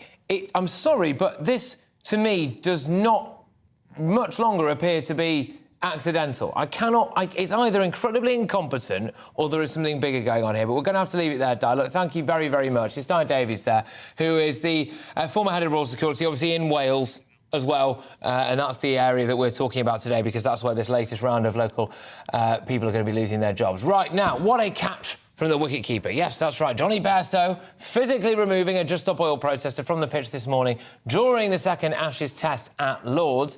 The protesters sprayed orange powder over the pitch. Bairstow intervened. The match was briefly delayed. And apparently Just Stop Oil have been criticised for endangering those who work there and are not respecting the spectators. Bairstow has even won plaudits from the Prime Minister. Rishi Sunak has praised him. However, Just Stop Oil, of course, are themselves in some way, anyway, supporting the Labour Party. But is Just Stop Oil pushing it too far? Let's speak now to former Detective Chief Inspector Mick Neville. Mick, thank you very, very much. Great to have you on the show. Look, I mean, this is madness, isn't it? I mean, how on earth can Just Stop Oil be allowed to continue to do this? And there are serious rumblings about whether or not Jonny Bairstow has just accidentally committed an assault. Your view? Well, I think Jonny Bairstow has prevented a breach of the peace and should be commended by the Commissioner of the Police for doing so. I think people are getting sick and tired of this. And there's a real class divide here. You mentioned working class communities either. I'm a big advocate. I come from a council house in Bolton.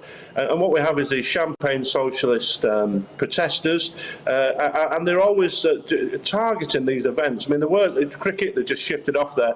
The worst of it, of course, is when they're stopping working people getting to their jobs.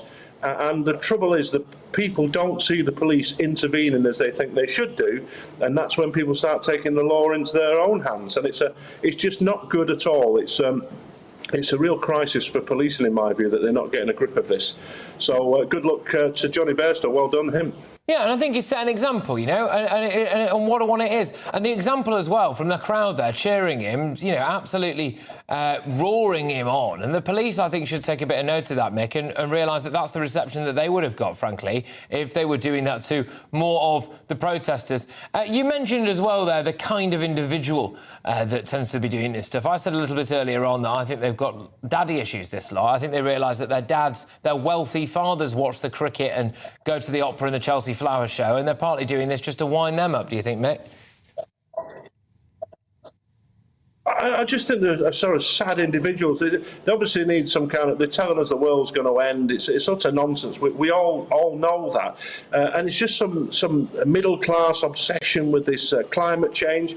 Yes, we can all do our little bit, but what are they achieving? If they think they're going to get more support from the public by doing this, it's ridiculous. Even one of their funders is saying to them all these stupid things, just ebb away support. So what are they trying to achieve?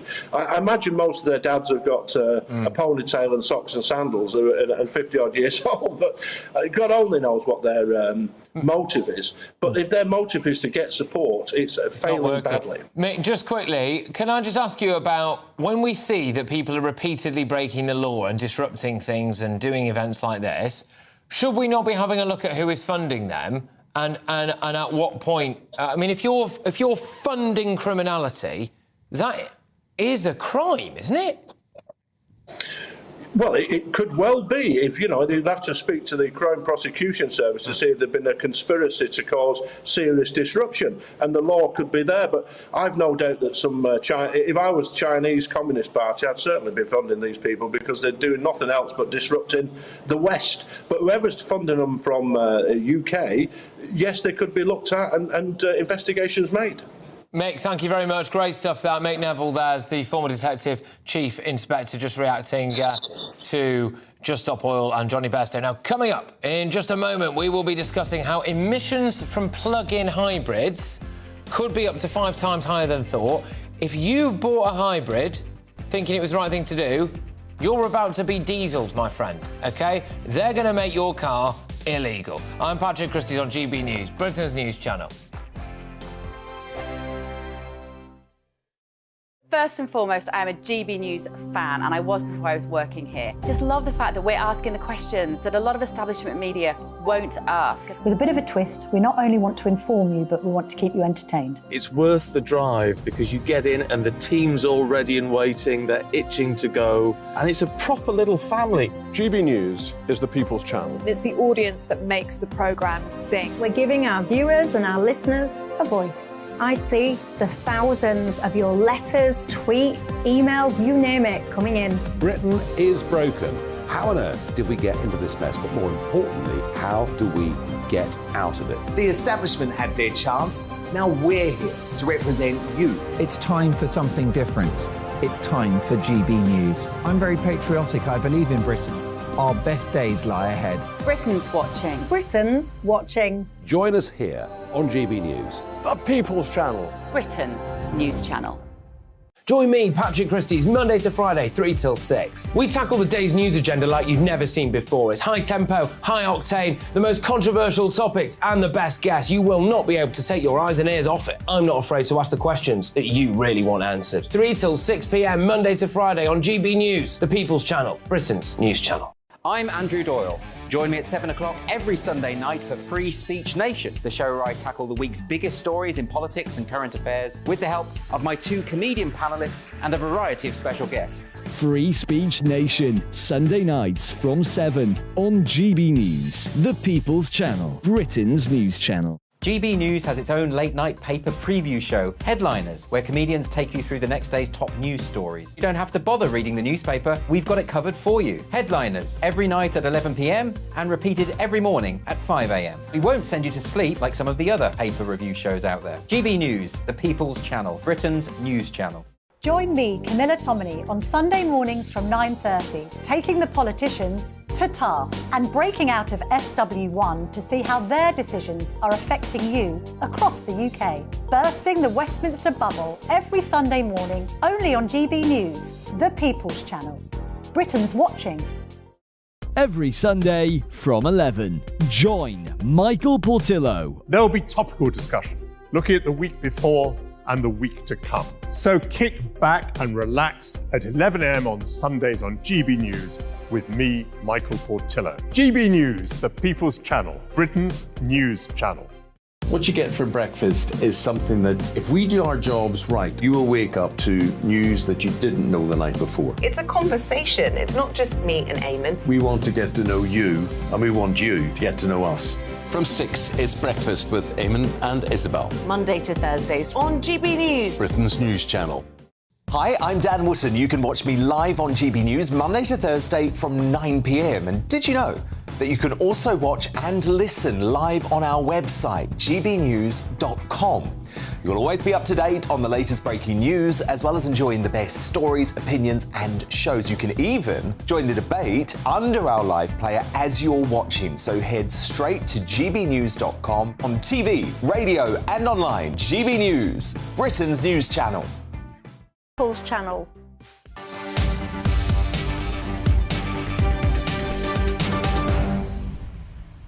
Britain is less likely to meet its 2030 climate change goal than it was a year ago, apparently. Crimea River. And your hybrid cars, this is the bit I really care about, could be snatched away from you. The Climate Change Committee are calling for the ban on the vehicles to be brought forward. It comes following evidence that emissions from plug-in hybrid cars, so these were, however long ago, these were the good cars. These are the good cars for people. You need to unite, you care about the environment, get yourself a hybrid, do the right thing, you look good in front of your mates with a hybrid car. Great stuff. No, you're evil now. You're killing polar bears with your bare hands.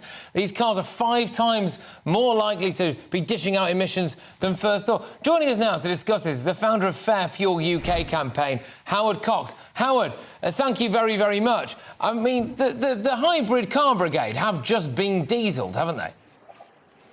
You're absolutely right, and I'm still not quite sure about the self-charging hybrid, because I drive one of those, and I looked at the emissions because of our coming on this programme, and I looked at my emissions are incredibly clean, and this whole thing is what we need to do is ban the Climate Change Committee. They should be banned and put into the diesel sort of a coffin of the past. I'm sick to death of this. This is another net zero process of trying to get to an unobtainable target and the 2030 ban. And we're leading the way, apparently. We want to lead the way when we're just a pimple on the backside of the problem.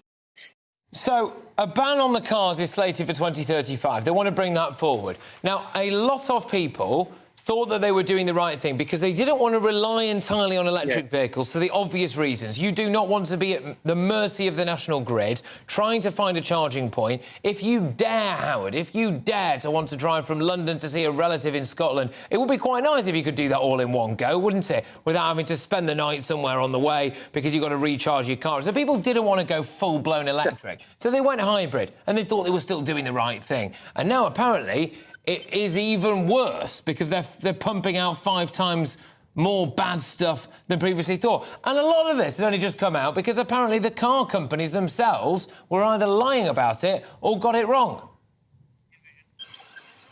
Well, that's another story. Remember the Volkswagen problem of that particular Volkswagen gate, or whatever you want to call it. They did lie to us about the emissions. But we are one of the cleanest in London, for example. I'm sorry to talk about London. You get right across the country. But London is one of the cleanest cities in the world. The dirtiest one is in Chad in India, and we're 86th. In fact, we're the 21st cleanest city in the world in London. And yet they're going to try and actually ban yet another vehicle. This is purely an anti-driver policy, Patrick. It's the same old thing. I've been talking to you about this for years. It's nothing to do with the cleaning the air. It's purely trying to get us into a situation whereby we pay charges. We've got so-called, quotes, polluting vehicles. And they're not polluting vehicles because the air that comes out of them is not killing anyone. No, and you mentioned there, then, this climate change report, which actually, by the way, does rank us as one of the better countries in the world for hitting climate change targets and for trying to do our bit in order to, you know, help with the planet and all of that stuff. And yet, when you would look at things like this, we need to ban these hybrid cars, they make it sound like it's an incredibly urgent thing, and we get blasted for it if we don't do it. But you look at where we are on that list, and even if we lived on beds of moss, wearing nothing but loincloths, fighting each other for what scraps of food remained outside a burning Lidl, it would make no difference to the world, pretty much. Well, I couldn't have put it any better, Patrick. It's beautifully, very eloquently put. The fact is, we are a clean country. And remember, we're only responsible for 1% of these so-called polluting emissions in the world. So we're going to knock down of that 1% that we're polluting now by 0.00001% or something. What is the point of this? All it does is hurt people in the pocket, forcing into a situation they can't afford these cars. And I'm afraid they've got it wrong yet again. And I'll be campaigning hard to try and actually get some common sense across the media. Howard, this is just today's example of we are being led by idiots. I'm going to make this a daily thing, right? We are being led by idiots.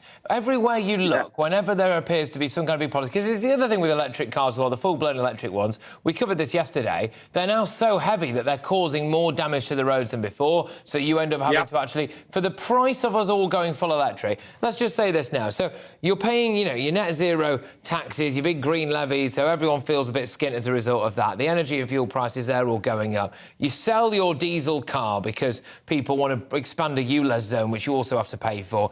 And then on top of that, you go, well, I'm going to get a hybrid car now because I don't quite trust the electric technology. And then they tell you that's bad, so you have to sell that. And you're constantly out of pocket. Out of pocket, out of pocket. People are being rendered skint. Howard, I'm going to have to leave it there, my good man. Sorry I was ranting at you, but I'm very energised about this. Howard Cox from Fair Fuel UK campaign. Always good value. Friend of the show, friend of the channel. Right, OK, so coming up, yes, terrifyingly, tonight is the night. I will be dancing with a group of male strippers. It's finally going to happen this evening, and I'm not just doing it for the fun of it. No, I am doing it to raise money for the mental health charity Mind. JustGiving.com/fundraising/challenge Christys. Thank you to everyone who has so far, as of right now, raised £76,000. I will be giving you details of how you can watch me strip my stuff after your headlines.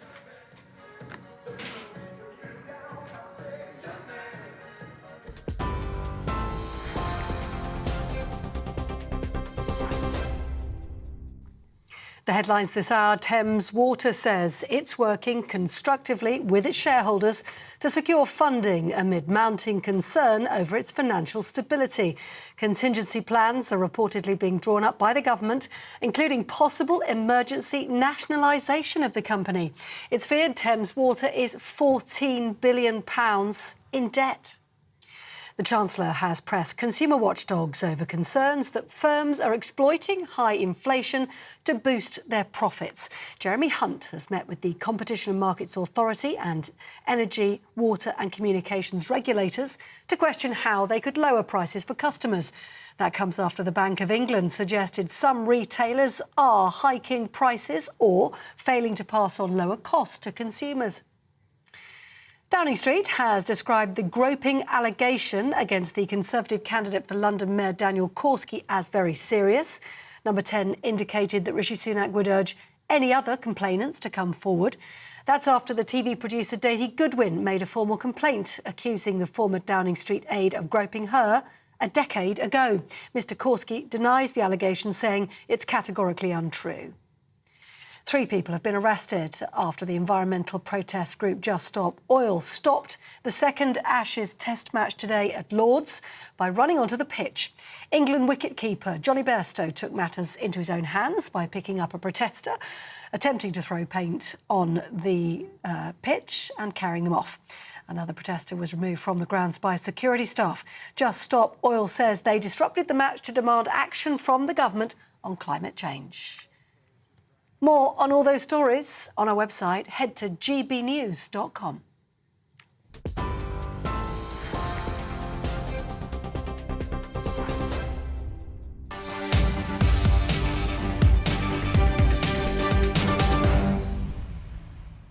As regular viewers and listeners of this show will know, my heart bleeds for Prince Harry, or the artist formerly known as Prince Harry at least. But can you imagine if he were to receive just £500 in compensation in his phone hacking case? Well, Mirror Group newspapers, who Harry is suing, has told the High Court that the Prince should receive just £500 in compensation because he was not a victim of phone hacking. And this is interesting now, the true purpose of his case was to further his personal crusade to reform the British press. And you know what I think is fascinating? As I will be discussing now with Jenny Bond, the royal journalist. Jenny, thank you very much. I think they might have him banged to rights here, because he's basically come out and said this, hasn't he? That he is on a crusade. His mission is to change the British press, and with it, of course, the world. And so they're right, aren't they? Well, they're right, absolutely, and that is his stated mission. He does want to do that. It's a very grand ambition, I must say. But Harry also believes that the Mirror hacked his phones. Obviously, over the past 6 weeks during this trial, the Mirror Group have vehemently denied that. But what they have admitted is that there was information gathered on one occasion by a private investigator who was paid by the People, part of the Mirror Group, £75 for information about Harry's visit to a nightclub, China White, in 2004. And that's why they say, because this is the only thing they are admitting of the many, many allegations made by Harry, that Harry should only get £500. That's where that figure comes from. But yes, he is on a mission to reform the whole profession of journalism. Yeah, but would anything be classed as a victory for Harry? I mean, do you think he'd be quite lucky to escape with £500? Well, I must say that the judge has been quite pointed in his remarks that he feels there is a bit of a possible discrepancy, one might say, in that some journalists, namely Piers Morgan and others from the Mirror, Piers was at the time in question, he was the editor of the Mirror at part of the time in question. The judge had said, why weren't they called? He's found that rather surprising. And of course, David Sherborne for the Prince has zeroed in on that and said, absolutely, it's like, it's not so much Hamlet without the Prince of Denmark, it's Hamlet without the entire royal court. It's a gaping hole. So Harry might be in with a shout of winning some of his cases, but the weakness in the allegations that have been put forward by him really seem to be that time and again they were able to say that these bits of information that you're complaining about, that you were at this place or that place, or that Chelsea Davy, your girlfriend, was there and you were photographed when you didn't want to be, time and again, those stories had appeared previously in other papers or had been given by the palace, the information was given by the palace. So there's weaknesses on both sides, and it's up to the judge to decide, and he's going to give his ruling much later in the year. I mean, you would have to be especially dim to turn up to court so half-cocked that when somebody said to you, so this is the story that you're saying we could have only got by hacking your phone. Yes. Are you aware that this story was printed by another outlet days before, or that your own father's press secretary briefed us this? Well, no, I wasn't aware of that. Which leads me to this conclusion, which I suspect is what the Mirror Group are trying to push for now, which is that actually Harry wasn't really there for the phone hacking stuff. It was more to make a point. And if that is the case, should our legal system be for hire in that sense? Our judicial system, other cases could have been heard then, maybe more important cases. Should someone with enough money to bring these things to court be allowed to just use our court's time in order to try to make a bigger case, do you think? Well, you know, his case was selected to be put forward from 100 people who have allegations against the Mirror. And I think the Mirror have been quite keen to point out that it wasn't Harry's decision to push this to court so much as theirs. So I don't think that your point is entirely valid. I think it's a bit harsh. But I do think you're right in saying that Harry is pleased to have had his day in court. I don't think he'll have other days in court. You know, he's got more cases going on against the Mirror, the Mail or the Daily Mail, and the Sun. I don't think he'll appear again, but he has had his say and his shout, and he did quite well. Honestly, Patrick, he did quite well in court. I think you have to concede that, and maybe he'll feel that is a victory in itself, that he made the headlines, he made his points, but it's going to be a very expensive victory, because if he wins or loses, actually, it's going to cost him money. Yeah, all right. Look, Jenny, thank you very much. I always love having you on the show. Some much-needed glamour and class, actually, which everybody knows I am lacking. So thank you very much. Jenny Bond there, royal journalist. I didn't want to say this to Jenny's face, bless her, but I don't really concede that Harry did very well in court. I think it was like one of those things, you know, when a 3-year-old does like a finger painting and the parents stick it on the fridge and go, oh, that's lovely, isn't it? I think that was a bit like what it was, but there we go. Now my dancing is fast approaching. Yes, that's right. More than a year after I first promised to perform on stage with a group of male strippers, it's finally going to happen this evening, all for a good cause, all for charity. It is justgiving.com/fundraising/challenge Christys. All of the money raised goes to Mind, the mental health charity, which goes directly to helping people who are in a mental health crisis. When I come back, I am going to be talking to a real-life dream boy who's at the venue where I'll be getting my kids off tonight. Patrick Christys on GB News, Britain's news channel.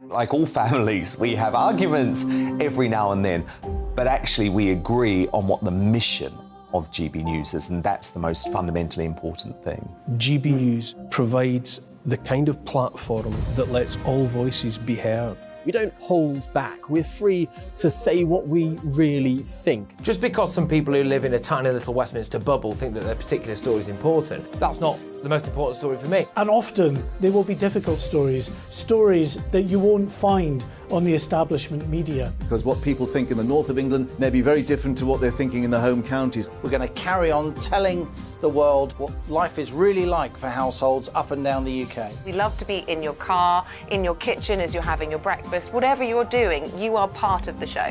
If it matters to you, it matters to us. Britain's watching. Britain's watching. Britain's watching. We're proud to be GB News, The People's Channel. Britain's news channel. Monday to Thursday, 9 p.m. till 11 p.m. Join me, Dan Wootton. I'll bring you the sharpest takes and hottest debates. Do you not believe in prisons? I don't believe in prisons. I'm completely stunned. I guarantee you there'll be no spin, no bias, no censorship. I actually was personally quite offended by it. And no reason to go to bed. So I guess they've always been quite woke. That's Dan Wootton tonight on TV, radio and online. Monday to Thursday from 9 p.m. till 11 p.m. on GB News. The People's Channel. Britain's news channel. Nightmare commute. kick it up a gear with me, Patrick Christys, at drive time, 3 till 6 p.m, Monday to Friday on GB News Radio.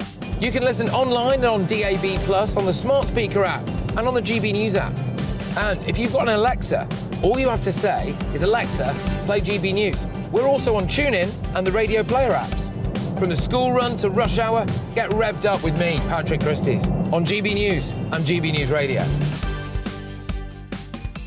So Jubes and Co, we tackle the issues of the day with real robust debate, both sides of the fence, battling it out with me in the middle with my forthright opinions and views. And often really interesting things happen because you start with a position and then by the end of the debate you find actually, well, I might not have thought about that one. What we need in this country is 2 new political parties. You should maybe think about doing a 2024 calendar.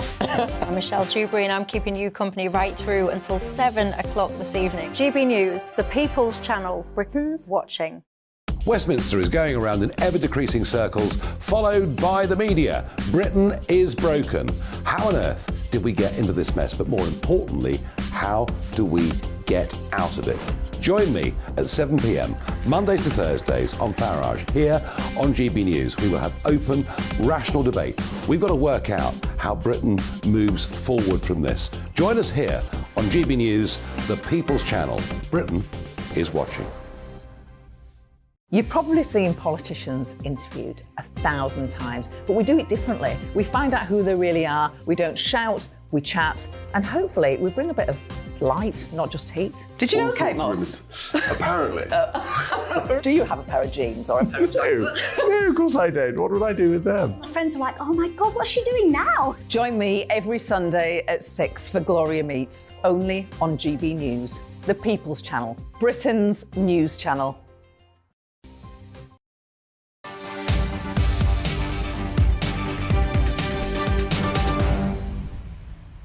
OK, welcome back, everybody. Just a quick little tease ahead to something. I am dancing on stage with the Dream Boys later. We are now very nearly up to £77,000. It's shot up by nearly £2,000 in about the last 20 minutes. Thank you very much. Can I also just read out very quickly an email from Lee? Patrick, have you been on the fake tan? Lee, we've been through this, mate. Right, we've been through this. The answer is yes, OK? I'm getting my kit off tonight. I started the show wearing this tie and then was told to change it because it looked like it was giving my face sunburn. So there we go. But it's all for a good cause. JustGiving.com/fundraising/challenge Christys. Lovely stuff. Now, moving on. The legal fight of a Christian charity who had their bank account shut down has come to an end. And they've won. That's right. Barclays has settled the case with the Core Issues Trust. Now, controversial, this. It offers counselling to people struggling with unwanted same-sex attraction or gender dysphoria. So the charity launched legal action against Barclays after LGBT activists campaigned on social media for their bank to cut ties with the Christian ministries. Now, I don't really need to get into a massive debate and a big discussion about the old gay conversion therapy and all of this stuff. I can understand why that is pretty problematic. What bothers me is that activists can contact your bank and your bank can shut your bank account down. I think that's ridiculous. But the Chief Executive of Core Issues Trust, Mike Davidson, does actually join me now. Let's focus on that for now, then. So what actually properly happened then? And what kind of impact did it have on you? Just run me through it.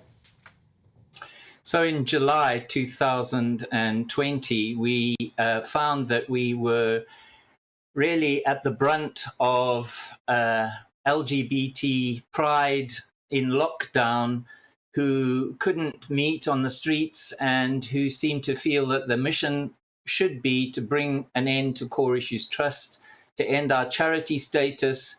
And ultimately, that led to Barclays coming under pressure and being told that they were supporting conversion therapy and therefore they should close the accounts of 2 organisations that I'm associated with. So how did that work and what happened to the money that was in those accounts? Well, the money was safe. They gave us 2 months to get new accounts, but that's not straightforward for a Christian charity these days, and we struggled to be able to do that.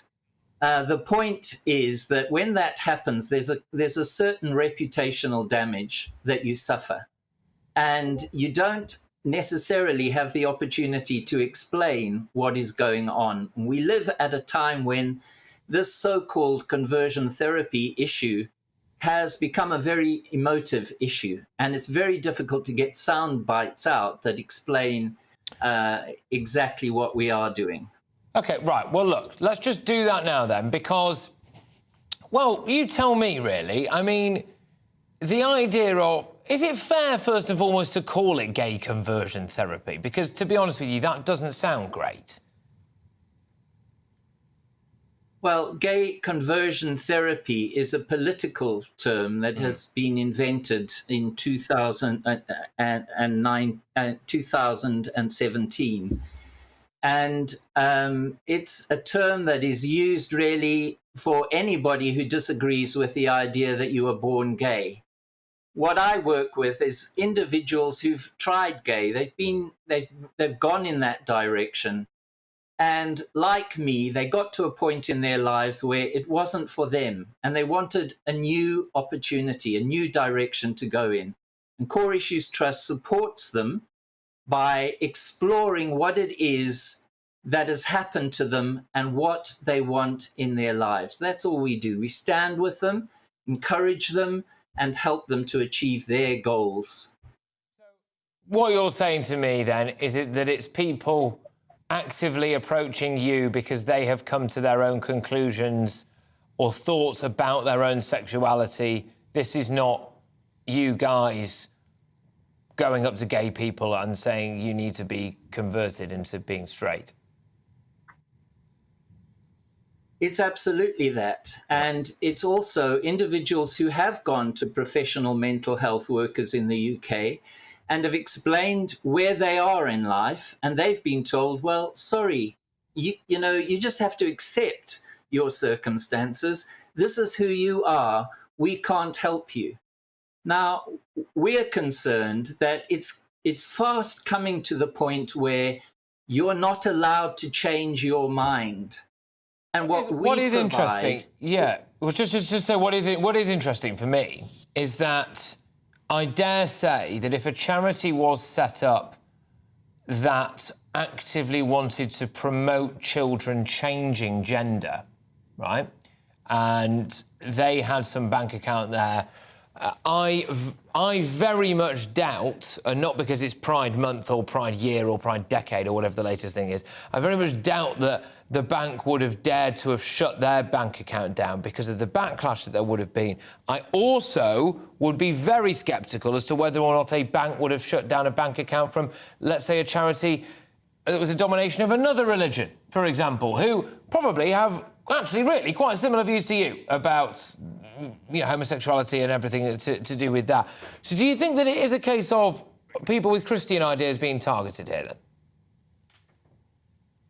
Well, I think it is about opposition to the Christian foundations of sexuality, orthodox views about sexuality. But there's also something else operating here, Patrick. Think about it in this way. If it's true that the largest of the non-heterosexual groups is the mixed attraction group, people who can go in both directions, why is it that only one side can be affirmed? In other words, if they want to be gay, then the professional mental health workers will help them to be gay. But these people who have mixed attraction, if they want to go in the other direction, well, they're told that's conversion therapy. I do see what you're saying. I've got to be honest with you. Obviously, I have never, employed the services of anyone such as yourself. I suppose that the connotation that some people would like to make, and you're saying this is completely untrue, by the way, but the connotation that some people would like to make will be that there is an element of something being forced about it, and therefore that seems quite sinister. You are obviously saying that that's not the case.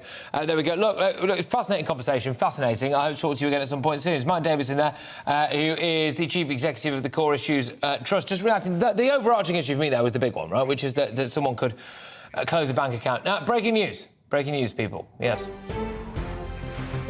There it is. Daniel Korski has pulled out of the Tory candidacy race for the London mayor. His withdrawal comes following a formal complaint by TV producer Daisy Goodwin that Korski groped her. He strongly denies the allegations. So that is the breaking news. which is that Daniel Korski has pulled out of the Tory candidacy race for London Mayor. His withdrawal comes following a formal complaint by TV producer Daisy Goodwin that Korski groped her. He strongly denies the allegations. Right. OK, well, look, I've just got to round off this hour. I know I am rattling the can quite a lot, but I just wanted to actually do something that is very, very close to my heart, which is about the fact that tonight is the night, as everyone knows, that I'm doing the Dream Boys thing. I'm getting my kit off on stage. I'm doing it to raise money for the charity that you can see on your screens there, justgiving.com/fundraising/challenge Christys. That charity is Mind, the mental health charity. Now, obviously, anyone with a mental health issue needs help and needs urgent help. Unfortunately, this day and age, the way that the NHS is, all too often people struggle to get that urgent care, that really urgent care that they need. And this is where places like Mind come in. I read the comments underneath when people donate, and thank you to everybody who has. We're up to nearly 77 grand now, I think. I just wanted to read a couple of them out. I won't name people, but this is really why we're doing it. This is such an important cause. As a retired police officer who lost 3 male colleagues to suicide, this charity is close to my heart. In memory of our friend's son, I lost my brother to suicide. I really appreciate what you're doing. I lost my dad and brother to suicide. And my uncle took his own life in 2002, aged 45. Look, this is what we're doing it for, to try to raise money and raise awareness and to save people's lives. So thank you to everyone who's donated. justgiving.com/fundraising/challenge Christys. And tonight I uphold my end of the bargain, which is to humiliate myself on stage with the Dream Boys. So there we go. Look, thank you very much, everybody, as well. I'll be in Bromley and Kent very, very shortly. Look, I will see you in just a tick. Afternoon, I'm Alex Deakin, and this is your latest weather update from the Met Office for GB News. Pretty warm and humid out there for most at the moment, but some places seeing some pretty heavy rain, and it's starting to turn a little cooler and fresher, and we'll all notice that by tomorrow. Turning cooler and fresher behind this cold front, which is also providing the focus for outbreaks of rain. Been quite a wet morning over parts of Scotland. That rain slowly now working across parts of northern England, and we'll see some heavy showers too over the Midlands, parts of Wales. But turning dry out from the west. That rain eventually turning up across East Anglia and the south east. Some heavy bursts of rain this evening over parts of eastern England, and some useful rain overnight across East Anglia and the south east, where it will stay pretty warm and humid, but elsewhere things turning cooler, temperatures well down into single figures across parts of Scotland. And that fresher feel will be in evidence for most of us during tomorrow. Pretty drab and still quite humid start across the southeast, but the rain should peter out through the morning, clearing away to reveal some sunny spells. There will be some showers during Thursday across North Wales, Northern England and Scotland, with some heavy ones in the afternoon over eastern Scotland and northeast England. A bit breezy in the northwest as well, but elsewhere just a fine day really, with a fresher feel. Not as humid, temperatures high teens across the north, low 20s in the south. As we go through Thursday evening, we'll see a few more showers coming in across northern Scotland, and a bit breezy here, but otherwise most places dry and clear. But notice behind me, more rain starting to move in. That will spread its way slowly but surely across in from the west during Friday. So again, some perhaps welcome, useful rain across parts of Wales and southwest England for a time on Friday, before further spells of rain come in to Northern Ireland and western Scotland. Much of the east will be dry, just a few scattered showers across Scotland. And again, temperatures close to the average for this time of year. High teens across the north, low 20s further south. Goodbye.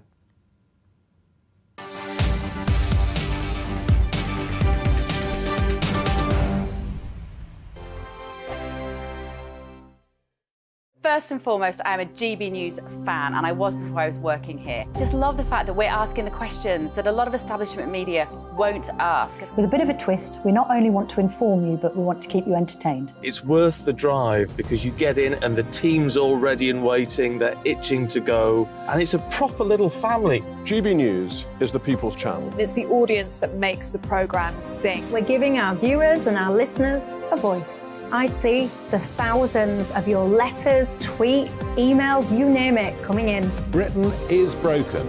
How on earth did we get into this mess? But more importantly, how do we get out of it? The establishment had their chance. Now we're here to represent you. It's time for something different.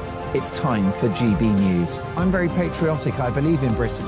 Our best days lie ahead. Britain's watching. Britain's watching. Join us here on GB News. The People's Channel. Britain's news channel.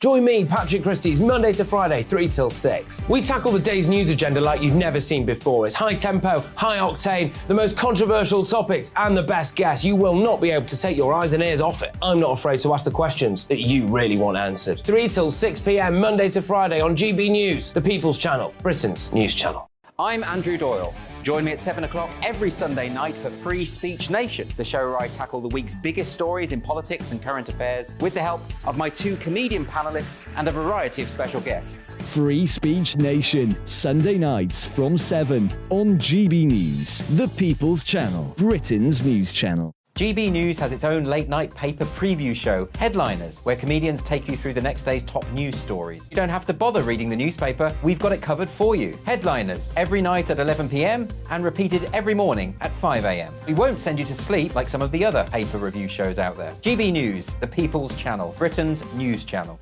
Join me, Camilla Tominey, on Sunday mornings from 9:30, taking the politicians to task and breaking out of SW1 to see how their decisions are affecting you across the UK. Bursting the Westminster bubble every Sunday morning, only on GB News, the People's Channel. Britain's watching.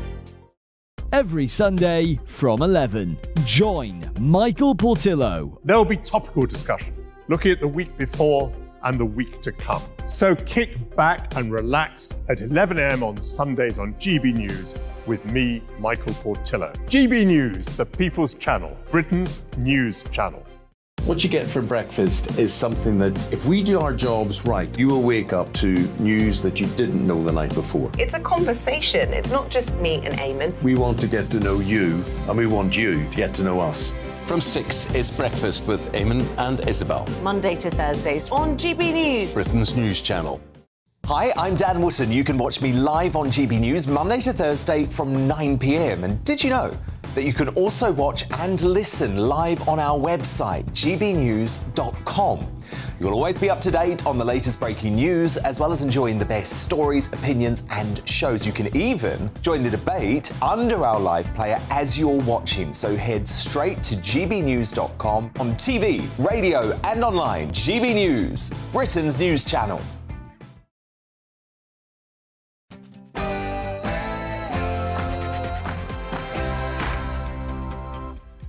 It's 5 p.m, it's Patrick Christys, it's GB News. Here's what's coming your way this rip-roaring hour.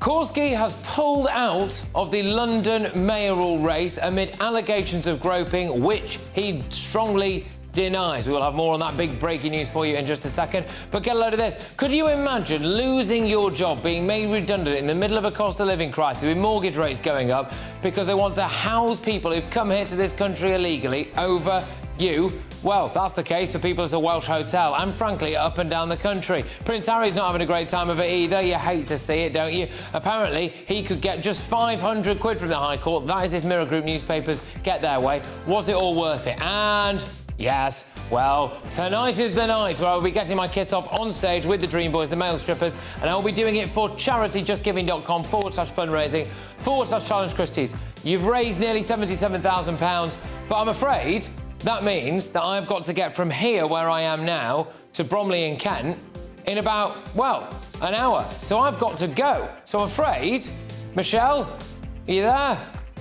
Michelle Dewberry? I've got to be honest, I am here, Patrick, albeit with a very delicate head because I was celebrating our win last night. So if you're going to ask me, will I cover your next hour? Normally, with a head like this, it'd be a definite no. But because of the occasion and the great cause that you're doing and the fact that actually I can see I've got a reflection of your fake tan already, so it'd be rude to say no. Ladies and gents, right, he wore this, he had this tie on earlier on, did Patrick. He's got so much fake tan on that his tie clashed with his skin and he had to take it off and change tie.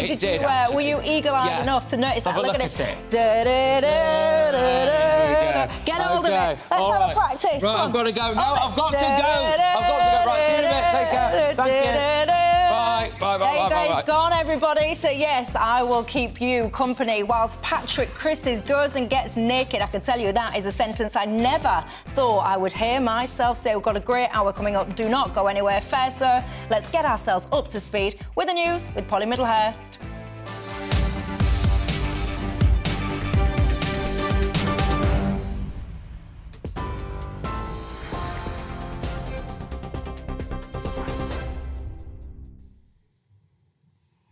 Well, Michelle, thanks very much indeed. We start with some breaking news. Well, as you've been hearing in the last few moments, Daniel Korski has pulled out of the race for London Mayor after a TV producer and novelist accused him of groping her a decade ago. In a statement, he said he's withdrawing with a heavy heart, but he also categorically denied the allegations. Just to give you some more detail on that, Daisy Goodwin, the television producer, made the formal complaint, with Number 10 saying it was very serious, urging any other complainants to come forward. He says the pressure on his family and the inability to get a hearing for his message makes it impossible for his campaign to carry on. And he added, no investigation has ever taken place. I have been clear I would welcome and constructively participate in any investigation. So that's the very latest on Daniel Korski. He's pulling out of the London mayoral race this time around, and we'll keep you up to date as far as any investigation on that allegation. Now, in other news today, Thames Water says it's working constructively with its shareholders to secure funding amid mounting concern over its financial stability. Contingency plans are reportedly being drawn up now by the government, including possible emergency nationalisation of the company. It's feared Thames Water is £14 billion in debt. Business and Energy Secretary Kemi Badenoch had this to say. We need to make sure that Thames Water as an entity survives. There's a lot of work that the government is trying to do on resolving sewage. At the moment, certainly up until now, the regulator has been focused on keeping consumer bills down. But there's a lot of infrastructure work that needs to take place, and we need that entity to survive and continue going. Now, the Chancellor has been pressing consumer watchdogs over concerns that firms are exploiting high inflation to boost their profits. Jeremy Hunt has been meeting with the Competition and Markets Authority and energy, water and communications companies to question how they could lower prices for customers. And that's after the Bank of England suggested some retailers are hiking prices or failing to pass on lower costs to consumers. Ofcom has launched an investigation into BT after disruption to the 999 emergency call service at the weekend. The communications watchdog said it's going to look into the incident to find out whether or not the telecommunications giant failed to comply with its regulatory duties. BT, which manages the 999 phone system in the UK, apologised sincerely for the UK-wide disruption. The company took nearly 3 hours to tell the government about it when it happened. Sir Keir Starmer has questioned whether the Prime Minister will hit his target of building 300,000 new homes each year. Speaking at Prime Minister's questions, the Labour leader accused Rishi Sunak of not agreeing with the Housing Minister on the pledge and instead spending thousands on adverts. Sir Keir also said house building has collapsed since Mr Sunak scrapped mandatory targets. But the Prime Minister came back with 2.2 million additional homes had been built since the Tories took power 13 years ago. Low-earning parents on universal credit are to receive a boost in childcare support. The government says families can now receive up to £951 every month for one child and £1,630 for 2 or more children. Eligible parents entering work or increasing their hours will also receive up to 85% of their childcare costs in advance. A jury has been selected ahead of the trial of Oscar-winning actor Kevin Spacey for alleged sex offences against 4 men. The actor is facing 12 charges, including sexual and indecent assault. The 63-year-old will appear at Southwark Crown Court for a 4-week trial. He denies all the charges. Now, 3 people were arrested today after Just Stop oil protesters disrupted the second Ashes Test match at Lord's Cricket Ground by running onto the pitch. But the England wicket-keeper Johnny Bairstow took matters into his own hands by picking up one of the protesters who'd been attempting to throw orange paint powder onto the pitch. Bairstow carrying the protester off towards the grandstand to loud applause from spectators. Another protester was moved by the security team and ground staff cleared away the paint. Just Stop Oil say they disrupted the match to demand action from the government on climate change. But Ed Miliband, Shadow Secretary for Climate Change, said their tactics aren't working. Labour condemns Just Stop Oil. I don't think their tactics do anything for anyone. Labour has taken a position which will cut bills, ensure jobs, create energy security and tackle the climate crisis. And lastly, hundreds of steelworkers have been protesting outside Parliament. The GMB union claims almost 80% of jobs in the entire steel sector have disappeared in the last 40 years. Workers are calling for a proper industrial strategy and relief from energy costs. The government says it's working closely with the sector to secure a sustainable, decarbonised and competitive future for steel. You're with GB News. More news as it happens. Now back to Michelle.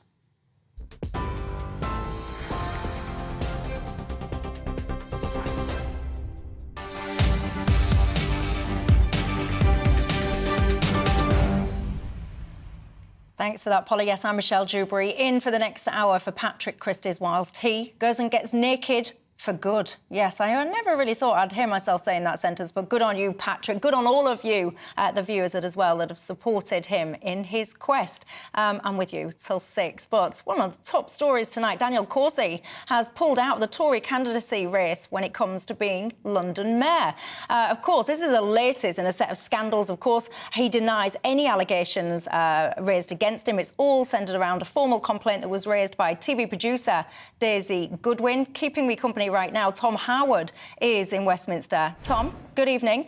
This is the latest scandal to rock the Tory party now, isn't it? You know, every day it seems, every other week it seems that there's one of these scandals. Do you think he was right to have stepped down?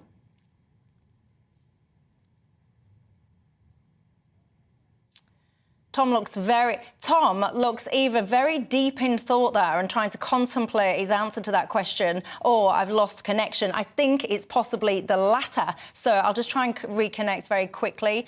Tom Howard, have we got you? No, we have not. Anyway, Daniel Corsi has issued a statement. I'll read it to you. He says, I categorically deny the allegation against me. Nothing was ever put to me formally 10 years ago, nor 7 years ago when the allegation was alluded to. No investigation has ever taken place. I have been clear, and I would welcome and constructively participate in any investigation. However, the pressure on my family because of this false and unproven allegation and the inability to get a hearing for my message of the London Dream makes it impossible for my campaign to carry on.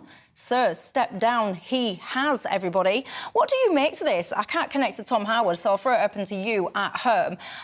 You know, this is the latest scandal now, isn't it, to rock the Tory party. It does feel to me, anyway, like it's every other week now there's something like this going on. Do you think, when you have these allegations, that you should step down? Is that the right thing to do? What about innocent until proven guilty?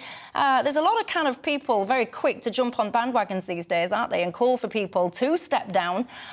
Is it the right approach? You tell me. Get in touch all the usual way. GBViews at gbnews.com. Now, let's move on to another story that I know has got you guys talking. Just over a year ago, of course, the first deportation flight trying to get people, the migrants, over to Rwanda was due to take off. We all know the story and how it ended up, don't we? Because a year on, nothing happened. No flights have ever taken place. We've been around and around in circles in the courts, and around we go. Will it ever happen? That is the question. Apparently, the government hasn't given up on that fight. And today, the Court of Appeal may give the green light to the long-delayed flights going on. Also, over in Wales, we've now seen, haven't we, that 95 people are about to lose their jobs in the coming weeks, their jobs at a hotel, because, get this, 241 asylum seekers are set to be housed there. Now, Tory MP Danny Kruger keeps me company now. Good evening to you, Danny. I was reading your article in The Sun yesterday, I think it was, and you were saying all about taking back control and that this government is going to achieve this and all the rest of it. You talk about being thwarted by lawyers. But really, are you a little bit deluded to think, as a Tory party now, that we can get a hold of this situation? Because for many viewers, it feels like really control has been lost for quite some time now. Well, I think that's fair, and your viewers are right to feel that. We were elected in 2019 with a really clear commitment to get migration under control. That was one of the major reasons for voting to leave the EU. And of course, what's happened in the last 4 years since we did get Brexit done, and we introduced our new points-based immigration system, we've actually seen migration rise significantly over that time. So I don't think we've delivered for the public that put us into power. And on the small boats, which is of course illegal migration, that situation has got out of control in the last couple of years. The reason for it, well, there are many aspects of it, but the principal reason and why that flight couldn't take off for Rwanda this time last year is that the European Court in Strasbourg ruled that we should stop it. And I think we were wrong to say yes to them. We should have said, thank you for your advice, but in fact, this is a sovereign country and Parliament has passed a law saying that we can deport illegal migrants to a safe third country, and we're sending them to Rwanda. We didn't do that. The courts were given the opportunity to delay us. We hope now, we're hoping for the news tomorrow, that that the courts say no, after all, it's okay, you can send those planes can take off, and I hope that's what happens immediately. Yeah, Danny, let me pick up that point that you say there. You're saying that you personally would have just said thank you for your insights and governance and all the rest of it, but we're going to press on regardless. Why didn't we? Well, it's a question of law. So the European Court issued what's called a Rule 39 interim order, which is not a substantive judgment. It's not a final judgment of the court. And we are signed up to the European Convention on Human Rights. We allow the European Court to pass rulings that we will comply with. But these interim orders are new. They're not part of the original framework. We're, in my view, and in view of many others, including senior lawyers, we're not under an obligation to obey them. But the government, and I, defer to their decision. It's okay. They decided that we should wait until the legal proceedings were concluded, which is what's been going on over the last year. So there's been this long delay. But the government, and we've now passed a law in the last couple of months to insist that in future we will disregard any of these European interim judgments. So going forward, I'm confident now that we have the power we need to overrule those kind of judgments. But a year ago we didn't. So here we are. We're waiting for the final court case tomorrow. I hope it'll be the final court case. Of course, what could happen is that there's a further appeal, and I really, really hope the government will insist that in fact we're just going to proceed. These flights have to take off. It's not an unfair or inhumane thing to do to say that people who've arrived here illegally, claiming asylum, they've come from a safe country, France, we should say to them, I'm sorry, you're not going to be able to stay here. We're going to send you off to Rwanda, where we'll be funding the government there to help you build a good life. But we just simply can't allow people to turn up on our shores illegally and claim a home here. That's got to stop. You mentioned the European Convention of Human Rights. Is it time for the UK to opt out of that, do you think? My view is that we should be very open to withdrawing from the European Convention or negotiating with our allies and friends in Europe to renegotiate it, to rewrite it. It was written after the Second World War in a very different time for a different world. I think if there is a clash between the European Convention and our own sovereignty, our own ability to control our borders and to determine asylum policy, then the Convention should go and we should say, no, we're going to do things our own way. I don't think that has to happen. It might be possible to remain in the Convention or to redraft it. And we should do that sensibly and consensually if possible. But fundamentally, if it comes to it, and this is an important test that we're going through at the moment, if the Convention stops us doing what we think is right and what Parliament, which is sovereign, determines, then yes, of course, we should withdraw from the Convention. One of the little-known facts around the Rwanda plan is that, and I'm simplifying it slightly, but there is an essence of a one-for-one mentality associated with this. So yes, we can, if it ever gets underway, yes, we can send people over to Rwanda. But correct me if I'm wrong, isn't it then the case that actually then Rwanda will send someone to us in return? No, I don't think that's the plan at all. I mean, the question of how we have legal migration from Africa and elsewhere is, of course, for Parliament to decide. And that, for me, that's the second stage of our reforms and our obligation to the country after the 2019 election. We promised to bring migration down. It's gone up, principally from non-EU countries. Africa, the subcontinent and elsewhere. What I think is absolutely imperative is to reduce legal migration as well as illegal. And I'm with a group of Tory MPs next week publishing a plan that we believe will do that, deliver on our manifesto commitment to reduce legal migration. Of course, we do need some migration. It's a good thing to have people coming and going. But we had over 1 million people come into the country this year. Yeah, I think I've just lost the end of that connection there. Danny, can you hear me or not? No, I think he's gone. Yeah, I found that quite fascinating about that one for one. I'm sure there is a catch in that plan, you know. I'll leave it to you guys to look into it. If you are so interested, what do you make to it, though? Do you share the optimism of the Tory party? Do you reckon that these flights will ever get going? Something inside me, I feel it in my water. I don't think it's going to happen. Do you? And if it did, do you think it would be much of a deterrent at all? It'd be fascinating to see what happens, wouldn't it? Could you imagine all of the lefty lawyers? I don't think they'd be too pleased, and I think they'd do everything possible to try and stop it. Right, let's talk, shall we? The ridiculousness of Just Stop Oil continues. Another day, if you ask me. Johnny Bairstow, did you see him, the cricketer? He was having absolutely none of it. Look at him. Just Stop Oil decided to go and interrupt the Ashes. The second Ashes test at Lord's today, started spraying their powder all over the place. Before Johnny had none of it, picked him up and carried him to the side and I would say dumped him down like a sack of rubbish, quite frankly. That's my interpretation of it anyway. What do you make to it all? Do you sit there and go, yes, I absolutely support this? Or are you on the other side of the fence that thinks, actually, it's just absolutely ridiculous? Even Rishi Sunak, now he's been speaking out and praising the cricketer on his bouncer. He was like a bouncer, wasn't he? If he ever finds himself, you know, at a career junction in how can I make money? You've got a career in bouncing on the doors, if you ask me. Let's speak to James Harvey, spokesperson for Just Stop Oil, keeps me company now. Good evening to you. Can I just clarify with you firstly, why do you think your cause trumps everybody else's ability to either go about their business with your slow marches or just enjoy a nice day out at the cricket? Yeah, thanks for having me on, Michelle. It's interesting, isn't it? You use the word ridiculous a lot, but surely what's more ridiculous is the government's inaction on the climate change. Their own climate change committee today have said they're failing. They're not meeting targets. So you've got cricket. It's a great sport. I love watching cricket. It was interrupted for a few minutes and probably the interruption probably entertained people, but it gives us this platform to discuss these issues, which are so important. And, you know, countries like India, Australia, Pakistan, where cricket is loved, they're not going to be able to play it soon because it's just going to be too hot. They're approaching wet bulb temperatures where thousands, if not millions of people could have their lives at risk. A little bit alarmist there, come on. People are not going to be able to play cricket imminently. I mean, come on. It's not alarmist. It's what the UN are saying. The UN are saying, so look, this statement, the UN are saying we have a short window of opportunity to secure a livable future. That's what the climate scientists are telling us. So we need to stop all new oil and gas, simple as that.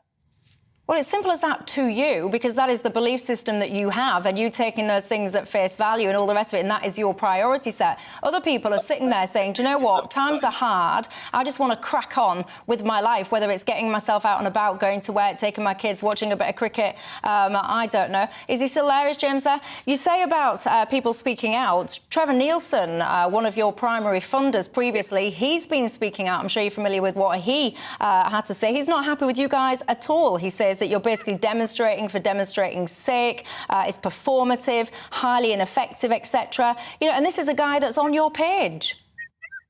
Yeah, Trevor, I've not met him, not spoke to him. I know he stopped being involved with the Climate Emergency Fund a couple of years ago. So I think this is really old news. We've got the likes of Adam McKay funding us. Well, it's not old news, James. This was 2 days ago, 48 hours ago. It's the right-wing media narrative that likes to cause division. What's actually happening is... No, hang on. I'm not having that. It's not the right-wing... It's not right-wing media, excuse me, it's not right-wing media making stuff up. This is one of your primary funders previously, a man that is on board with what you're saying, hence he's put his money where his mouth is. He's co-funded the Climate Emergency Fund. These are his words being reported. Because you don't like them, what you're now trying to say is you're trying to dismiss it as, oh, it's just the right-wing loonies trying to divide society. That's not what it is at all. OK, let's just say He stopped being involved with the Climate Emergency Fund 2 years ago. That's why I'm saying it's old news. In the meantime, we've got new supporters, donations every month, which are keeping us afloat. And look, this isn't our cause. This is everyone's cause. It's ordinary people out on the streets taking action to stop new oil and gas, which is so important that we do. I mean... No, it's important to you. It's important to you. No. It's not important to me. I couldn't care less. I don't stay awake at night thinking to myself, please, Rishi Sunak, don't fund new oil and gas licences. I don't stay awake thinking about that. Many of my viewers will not. So this is important to you. And what you guys are doing, and by the way, James, you say thanks for giving you the platform. I've got to be completely honest, and I don't mean to be too rude. The reason I'm talking to you is because I'm covering someone else's show. If this was my show, I wouldn't be talking to you, because I think the best thing the media can do with you guys is starve you of the oxygen of publicity. It's because we keep reporting on all of your daft antics that you keep doing them. So do you not want a livable future, Michelle? Well, yeah, but I think my future and the future of my 2-year-old son is absolutely fine. I do not keep myself awake at night in the way that you do. Pardon? Do you believe in climate change? Yeah, to a degree. I don't sit here thinking, oh, my God, any moment now the world is going to spontaneously combust. No. I don't. And I also don't think we're anywhere close to a situation where we can rely on renewables when it comes to a consistent source of energy for this country moving forward. No. The IPCC reports, the scientists' reports, have the solutions there to transition, a just transition away from oil and gas.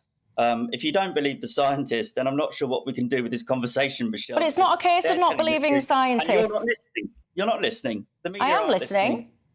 Well, hang on, make your mind up, James. We have because a short window of opportunity to secure a livable future. So what is wrong with that statement that you're not hearing? But I am listening to you. In fact, actually, what I would say, you started this piece by saying thanks for having me and having this conversation. So you can't then say that people are not listening when, by your own admission, you're sitting here having the oxygen of publicity and having the conversations. What I'm saying is, yes, scientists go out and about and make their proclamations and all the rest of it. When you look at some of these models, they are often based on very worst-case scenario modelling. And when anyone dare criticise it, by the way, you get called names, you get put in a certain box and category, and it's not on. Look, if you talk to most climate scientists, they will paint a far worse picture than what's in these reports. These reports are peer reviewed, and they have to be conservative, which I'm sure you would have loved. In their findings, they have to be all proven results. Look, we've blown 1.5 degrees. We're on course for 2 degrees, if not more. People are already dying. Where I live in Norfolk, we've had harvest failures, floods, and wildfires.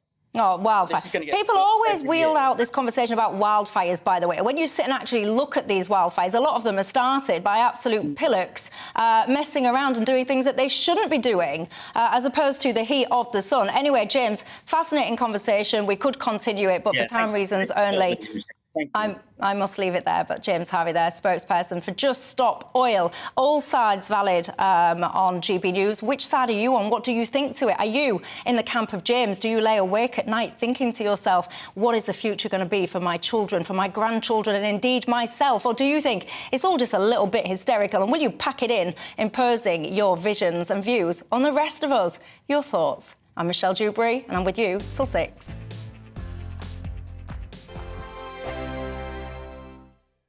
Like all families, we have arguments every now and then, but actually we agree on what the mission of GB News is, and that's the most fundamentally important thing. GB News provides the kind of platform that lets all voices be heard. We don't hold back. We're free to say what we really think. Just because some people who live in a tiny little Westminster bubble think that their particular story is important, that's not the most important story for me. And often they will be difficult stories that you won't find on the establishment media. Because what people think in the north of England may be very different to what they're thinking in the home counties. We're going to carry on telling the world what life is really like for households up and down the UK. We love to be in your car, in your kitchen as you're having your breakfast. Whatever you're doing, you are part of the show.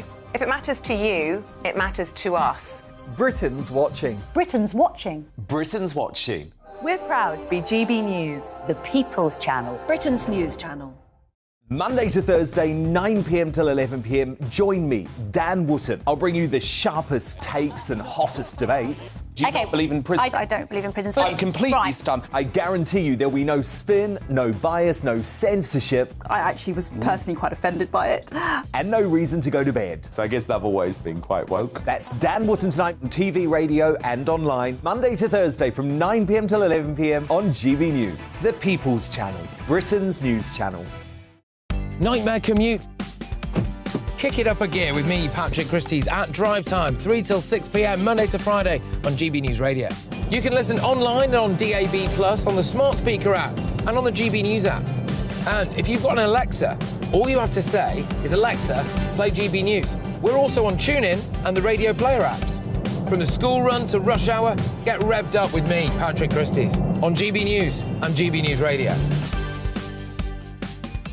So Jubes and Kerr, we tackle the issues of the day with real, robust debate, both sides of the fence, battling it out with me in the middle with my forthright opinions and views. And often really interesting things happen because you start with a position and then by the end of the debate you find actually, well, I might not have thought about that one. What we need in this country is 2 new political parties. You should maybe think about doing a 2024 calendar. I'm Michelle Dewberry and I'm keeping you company right through until 7 o'clock this evening. GB News, the People's Channel, Britain's watching.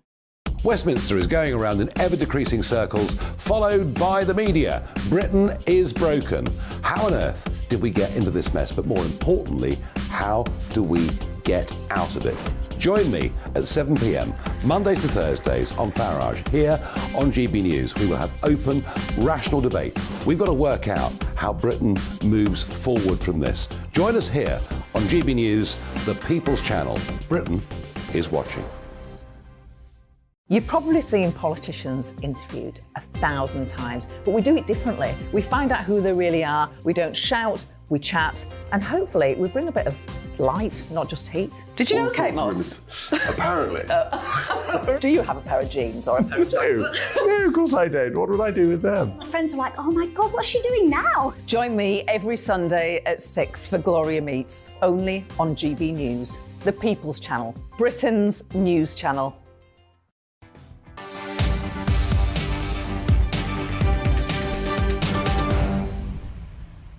Hello there, I'm Michelle Dewberry. One of my viewers also called Michelle. I just emailed in saying, what's going on? She's discombobulated, saying, you're not supposed to be on till 6 o'clock, Michelle. No, there's nothing wrong with your clocks. It is 5:30. I am Michelle Dewberry and I'm standing in for Patrick Christys. He's got a very urgent appointment, so he has. And if you don't know who with, then quite frankly, where have you been these last few weeks? Because he is with the Dream Boys. He's all preened. He's got his bare chest. He's got his fake tan on. He's going to absolutely smash it, that lad. And good on him, of course, because it is for the mental health charity Mind. So that's where he is. Here's where I am with you right through till 6. Next up, let's talk, shall we? The UK is on course to miss, apparently, its net zero target. We've just been talking, haven't we, with Just Stop Oil about that, about whether or not we should be concerned and how concerned we should be, because now the government's own climate watchdog says it's losing its confidence in our ability to hit our net zero targets after apparently numerous targets were missed opportunities and all the rest of it. This is a report that's been published by the Climate Change Committee government departments, and apparently they're saying that key recommendations have been ignored or they have been too slow to act. Well, touching on this with me tonight, the head of policy at Net Zero Watch, Harry Wilkinson, joins me. Good evening. What do you make to this? Are we on track to hit our targets or not? Well, not according to the Committee on Climate Change, but we should remember here, these predictions about whether we're on track or off track are incredibly uncertain. This is a spreadsheet. These are all forecasts. And let's remember who the Committee on Climate Change are. They're led by Lord Deben, who has many vested interests himself, despite saying he would never take on green energy clients. He clearly has done. And yet the Committee on Climate Change have this hugely important role scrutinising government policies on climate change. So this is a lack of oversight. There's a lack of scrutiny of the Committee on Climate Change and a blind acceptance of whatever they're saying. And what they're saying is we should just splash more money on all these different technologies to meet each part of the emission reduction plan. However, this is all sort of in the heads and on the spreadsheets of the Committee on Climate Change. What we need is actually a programme that can unlock the innovation that can drive down emissions in a sustainable way. But what the Committee on Climate Change has asked for is more bans. They want to bring forward the ban on hybrid vehicles. But clearly, electric vehicles are already too expensive. Heat pumps are proving a disaster. No one's taking them up, and they're costing huge amounts of money to install. So the government's programme on climate change, it is failing because they're focusing on banning things. They're focusing on taking away many of the luxuries and things people have enjoyed, and making them more elitist, making them only affordable for the very richest. What we need to see is actually the government focus on unlocking competition, because it's competition which brings these innovations to market. It's competition which gets the prices down and actually makes decarbonisation a lot faster. Indeed. Well, there you go. That's Harry Wilkinson from Net Zero Watch with his thoughts about whether or not we're in track or not to hit net zero. Just Stop Oil, by the way, telling me a second ago it's going to get so hot imminently they're going to have people in places like India and wherever that won't even be able to play cricket. It's going to be that hot, is it? What do you make to it all, and do you get concerned about that report there that we might be missing our targets or not? Let's cross, shall we, to Polly Middlehouse, bring us up to speed with the latest headlines.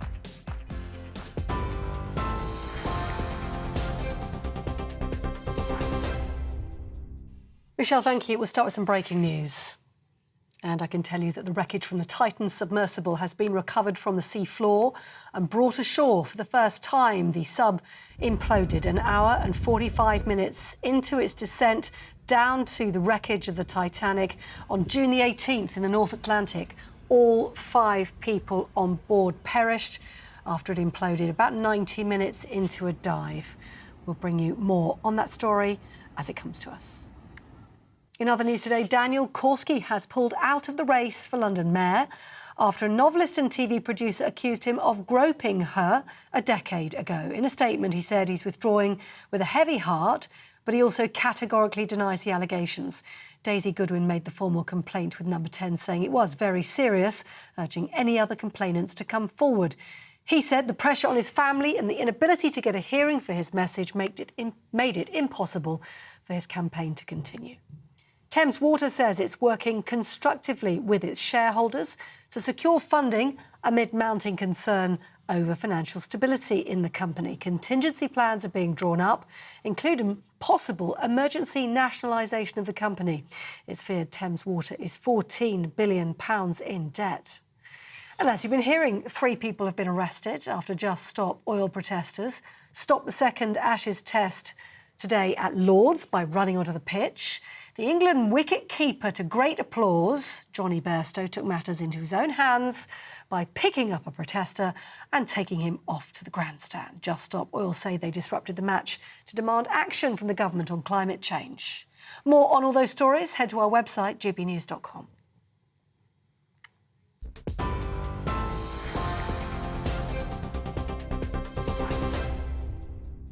Direct Bullion sponsors the Finance Report on GB News for gold and silver investment.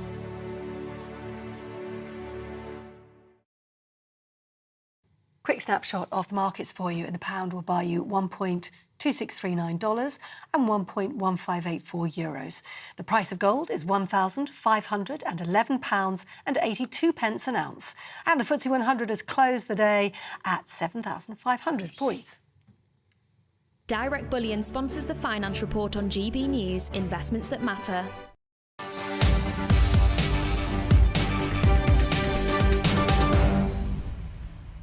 Hello there, I'm Michelle Dewberry with you till 6. Someone else has just messaged saying, what's going to happen at 6? Are you not doing your show? Yes, I'm doing both. I am a grafter today. What can I say? A couple of you now getting in touch about climate change, saying that you think it's time, says Ron in Cumbria, for a referendum on climate change. Of course, all this net zero stuff, it was tucked away, wasn't it, in the 2019 manifestos? I've got to be honest, I think many people don't really read those things. But anyway, now that you can see the impact of it on your life, talking about what you can eat, meat, whether or not you can have your wood-burning fire on and all the rest of it, your cars. Would you think again about supporting a party that had net zero in its manifesto? Or are you of the camp where you think actually it's essential that we get a hold of climate change? A couple of you as well asking, what about China, Michelle? How are they doing with their net zero targets? I have to say that made me smile because, of course, we know that most of the stuff when it comes to emissions does indeed come from China. Anyway, let's talk, shall we, about Prince Harry, the guy that is absolutely desperate for privacy. Of course, spends his time doing nothing but writing books about his life and podcasts and interviews and all the rest of it. He is, of course, at court as we speak about whether or not it was hacked and whether or not the newspapers acted badly and all the rest of it. Well, now it's been suggested that he should be in line for, are you ready? Are you ready, everyone? This massive compensation payment. Are you ready? What do you reckon? 1 million, 50 grand, $500,000? What do you reckon? It makes me laugh, actually. £500 in compensation. That is the amount of money that apparently has been suggested that he should be receiving in compensation because apparently he was not a victim of phone hacking. And apparently the allegation is that the true purpose of this case was to further his personal crusade to so-called reform the British press. Let's get, shall we, the view of royal commentator Caroline Aston on this one. Caroline, good evening to you. £500, apparently that is the sum of money that Harry could get. Is it worth it? Well, it reminds me of some of those old legal cases of the past when someone won and was awarded half a penny in damages. In other words, it's moral victory, nothing financial. And I think absolutely right for him. He's much bigger than money. The avenging angel standing up for his late mother's memory. We all know mental health has been affected by that loss when he was a young boy. And he said himself, he sees as his life's career to go out there as the stable that can oppress the paps and, yes, to quote him, turn journalism to being a decent professional, though there are quite a few journalists out there who might really rather object to that. And anyway, whatever he's offered, we're going to have to wait an awful long time until we get the judge's opinion on this, because that's what we're waiting for now. And there's an awful lot of evidence, or in Harry's case, some lack of evidence to be digested, along with the other cases being brought against the Mirror Group, before we have a definitive answer whether the Sussex's coffers are going to benefit to the amount of £500 or whatever. Well, we wait to see, and it's going to be, as I say, a little wait, a while before we know. And of course, the papers are full of other news about the Sussex coffers at the moment. The fact that Spotify have pulled away from their multi-million deal because of lack of productivity, and there are rumblings that maybe even Netflix too will also be pulling out of deals. We don't know. That deal's set to run for a couple of years or so yet, but you never know. Brand Sussex in need of redirection, regrouping, and interesting to see what the new product will ultimately look like. Yeah, of course. And what I find fascinating, I think you can do whatever you want with your life and you can take your life in whatever direction that you fancy. But it's the hypocrisy that I've always struggled with in this situation. How can people claim to be desperate for privacy and to even relocate countries so that they can live a more balanced and settled life while simultaneously doing everything possible to stir up interest in them and their personal lives? It's bonkers, if you ask me. Yes, you're right. It's an absolute clash of views, isn't it? And one that was caught so perfectly in series 26 of South Park, which the world is still, of course, laughing about as we go forward. So much of what they say isn't backed up by what they do. They talk about privacy, they talk about hurtful coverage, and yet you could say that Harry's book Spare, which raised gazillions, was based, of course, on throwing his own family very publicly under the bus. So it's a massive contradiction, but then so much has been a contradiction since Mexit happened and the Sussexes sailed away to the sunlit shores of California. I totally agree with you. Indeed, Caroline Aston, royal commentator, with her insights there. Thank you for your time. Now, guys, don't go anywhere, because coming up, a GB News exclusive investigation. Get this, it's found that a London charity has received £250,000 of your money, my money, taxpayers' money. And guess what? They don't really seem to like us very much. You wait till you see some of the stuff that they've been publishing. Why do we give money to people that really don't think we're very nice? First and foremost, I am a GB News fan, and I was before I was working here. Just love the fact that we're asking the questions that a lot of establishment media won't ask. With a bit of a twist, we not only want to inform you, but we want to keep you entertained. It's worth the drive, because you get in and the team's all ready and waiting, they're itching to go, and it's a proper little family. GB News is the People's Channel. It's the audience that makes the programme sing. We're giving our viewers and our listeners a voice. I see the thousands of your letters, tweets, emails, you name it, coming in. Britain is broken. How on earth did we get into this mess? But more importantly, how do we get out of it? The establishment had their chance. Now we're here to represent you. It's time for something different. It's time for GB News. I'm very patriotic. I believe in Britain. Our best days lie ahead. Britain's watching. Britain's watching. Join us here on GB News. The People's Channel. Britain's news channel. Join me, Patrick Christys, Monday to Friday, 3 till 6. We tackle the day's news agenda like you've never seen before. It's high tempo, high octane, the most controversial topics, and the best guests. You will not be able to take your eyes and ears off it. I'm not afraid to ask the questions that you really want answered. 3 till 6 p.m, Monday to Friday on GB News, the People's Channel, Britain's news channel. I'm Andrew Doyle. Join me at 7 o'clock every Sunday night for Free Speech Nation, the show where I tackle the week's biggest stories in politics and current affairs with the help of my 2 comedian panellists and a variety of special guests. Free Speech Nation, Sunday nights from 7 on GB News, the People's Channel, Britain's news channel. GB News has its own late-night paper preview show, Headliners, where comedians take you through the next day's top news stories. You don't have to bother reading the newspaper, we've got it covered for you. Headliners, every night at 11 p.m, and repeated every morning at 5 a.m. We won't send you to sleep like some of the other paper review shows out there. GB News, the People's Channel, Britain's news channel. Join me, Camilla Tominey, on Sunday mornings from 9:30, taking the politicians to task and breaking out of SW1 to see how their decisions are affecting you across the UK. Bursting the Westminster bubble every Sunday morning, only on GB News, the People's Channel. Britain's watching. Every Sunday from 11, join Michael Portillo. There will be topical discussion, looking at the week before and the week to come. So kick back and relax at 11 a.m. on Sundays on GB News with me, Michael Portillo. GB News, the People's Channel, Britain's news channel. What you get for breakfast is something that, if we do our jobs right, you will wake up to news that you didn't know the night before. It's a conversation. It's not just me and Eamon. We want to get to know you, and we want you to get to know us.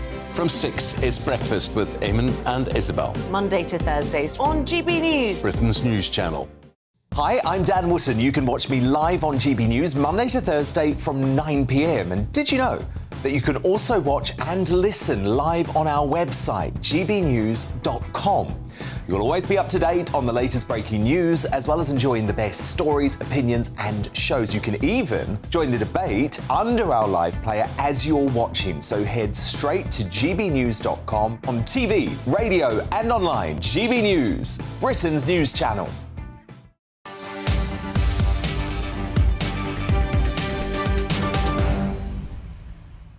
Michelle Dewberry with you, covering Patrick.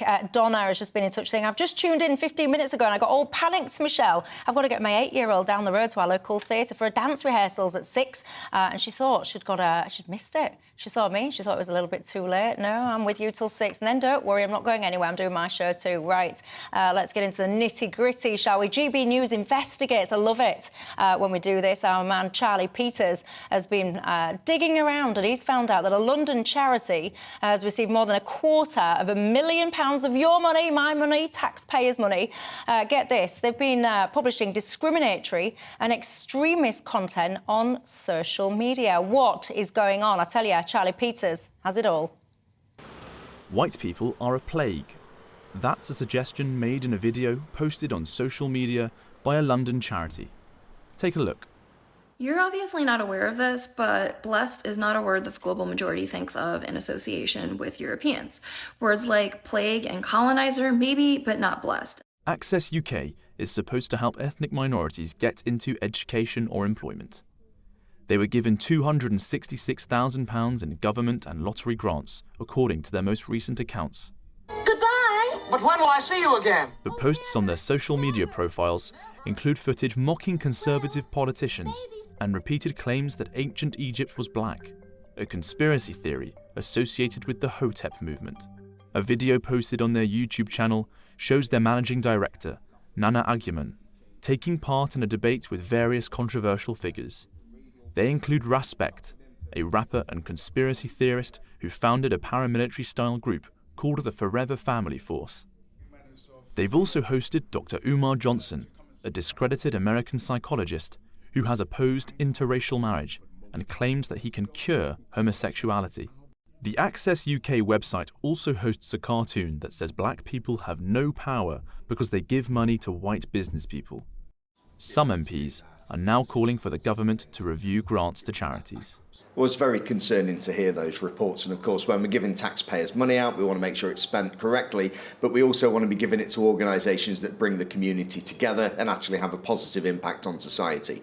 Going from the things I've heard, I have serious doubts as to whether that's the case here. There are numerous examples where this is going on, and government doesn't want to be giving money to these kind of groups if we know that something is seriously wrong there. So I'd urge us to look a little bit further into it, see if there's anybody else that shouldn't be receiving this kind of taxpayers' money, and ultimately doing something about it.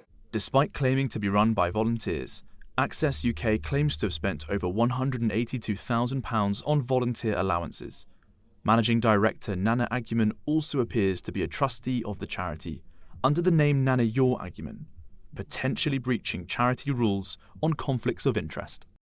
Mr. Agyeman is also a director of the campaigning group Black Child Agenda, which was recently exposed by The Times as having published misleading adverts which encouraged people to apply for the Windrush compensation scheme, despite not being eligible.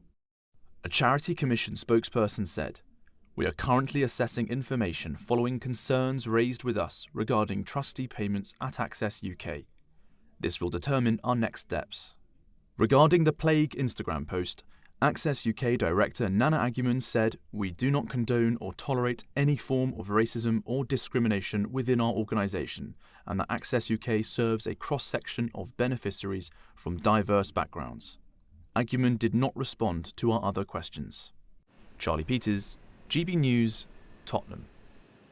Fascinating stuff there. The man himself, Charlie Peters, joins me in the studio. Fascinating report there. First and foremost, what drew your attention? What made you think today this is what I'm going to look into? Well, I look into charities a lot of the time because I think this is an isolated case, of course, but it exists in a wider ether where a lot of charities, I think, are receiving a significant amount of money from the government and government grants without appropriate levels of oversight. There were reports last year by the campaign group Conservative Way Forward which found that millions of pounds were going towards groups and indeed roles within the public sector against the government's stated aims. And I think that, unfortunately, there's a treasure trove of this kind of news, and thankfully GB News is on it. Yeah, and I think, well, why do you think this kind of stuff happens? Do you think it's because there's not enough scrutiny, there's not enough oversight? Or do you think, because sometimes I have a little bit of a suspicion that when it comes to grants and giving out money, so many people, so many funders and bodies and groups, they're so desperate to tick these boxes and say, oh, look at me, I gave this amount of money to a black group there, I gave this amount of money here to an anti-racism group there, and they're just all about ticking boxes, and they're not necessarily doing enough due diligence to look into who are these people, does it all stack up and all the rest of it? I think that's almost certainly the case. And looking through this charity's social media presence and indeed their accounts, I think it's pretty obvious that they haven't done the sufficient level of oversight. On the financial side, that this director, the managing director of Access UK, Mr. Nana Agyeman, is also potentially listed as a trustee as Nana Yor Agyeman. That's a serious issue because they paid their personnel, according to their accounts, £182,000 last year on volunteers, but only 2 people are listed there. Are they the same person? Have they got permission to list an employee as a trustee, I think it's almost certain that they don't. When I'm listening to you, it's reminding me of a charity commission investigation into, do you remember Ngozi Fulani? I think I've got that name right. Marlene Headley was the other name. And when they started digging into the accounts there of that charity, and it was all different people under different names and all this kind of money, and I think actually there's not enough scrutiny in this. Yeah. And all this funding is very circular, of course. A lot of the people apply for the same sources of money for their grants, and also from community interest groups and foundations that are very, very rich, have all sorts of money and fund these things willy-nilly. But if you just look through some of the stuff they're publishing, it is extraordinary. I mean, only briefly mentioned in the reports, but the conspiratorial Hotep movement is particularly surprising. This idea that ancient Egypt was a country and an area run by sub-Saharan Africans is just wildly conspiratorial and fake, and that this has been given a platform via charity, clearly not fulfilling its stated aims. I mean, you often hear people who beyond this movement going wild on this stuff. Well, you know, luckily for you guys at home, we're on it, we're here, we're on the case, we're not going anywhere. Charlie Peters, keep up your good work. Looking forward to your next expose. Now, about this time, Patrick normally has a fascinating conversation with a really interesting individual. She comes on, she tells you what's coming up on her show, so I need to talk to myself. But anyways, Michelle Dewberry, me, up next. Do not go anywhere. I've got so much good stuff coming up for you. I've divided opinion tonight. Caroline says I am rude and ignorant and ill-informed and narrow-minded. She doesn't agree with my views about Just Stop Oil and the climate change at all. Each to their own. All views welcome. Do not go anywhere. I am up next. Afternoon, I'm Alex Deakin, and this is your latest weather update from the Met Office for GB News. Pretty warm and humid out there for most at the moment, but some places seeing some pretty heavy rain, and it's starting to turn a little cooler and fresher, and we'll all notice that by tomorrow. Turning cooler and fresher behind this cold front, which is also providing the focus for outbreaks of rain. Been quite a wet morning over parts of Scotland. That rain slowly now working across parts of northern England, and we'll see some heavy showers too over the Midlands, parts of Wales. But turning dry out from the west. That rain eventually turning up across East Anglia and the southeast. Some heavy bursts of rain this evening over parts of eastern England, and some useful rain overnight across East Anglia and the southeast, where it will stay pretty warm and humid, but elsewhere things turning cooler, temperatures well down into single figures across parts of Scotland. And that fresher feel will be in evidence for most of us during tomorrow. Pretty drab and still quite humid start across the southeast, but the rain should peter out through the morning, clearing away to reveal some sunny spells. There will be some showers during Thursday across North Wales, Northern England and Scotland, with some heavy ones in the afternoon over eastern Scotland and northeast England. A bit breezy in the northwest as well, but elsewhere just a fine day really, with a fresher feel, not as humid. Temperatures high teens across the north, low 20s in the south. As we go through Thursday evening, we'll see a few more showers coming in across northern Scotland, and a bit breezy here, but otherwise most places dry and clear. But notice behind me, more rain starting to move in. That will spread its way slowly but surely across in from the west during Friday. So again, some perhaps welcome, useful rain across parts of Wales and southwest England for a time on Friday before further spells of rain come in to Northern Ireland and western Scotland. Much of the east will be dry, just a few scattered showers across Scotland. And again, temperatures close to the average for this time of year. High teens across the north, low 20s further south. Goodbye. Start the day with GB News. We catch up on all the big stories you didn't hear the night before. And take a look at what the world's talking about this morning. That's right, Monday to Thursdays from 6 o'clock. It's Breakfast with Eamon and Isabel. Straight after breakfast, join us, Bev Turner and Andrew Pearce. We're going to take you through till noon. We'll be tackling the big topics of the day, including the things that the other channels just won't talk about. If it's happening here. Wake up to mornings on GB News, the People's Channel. Britain's news channel.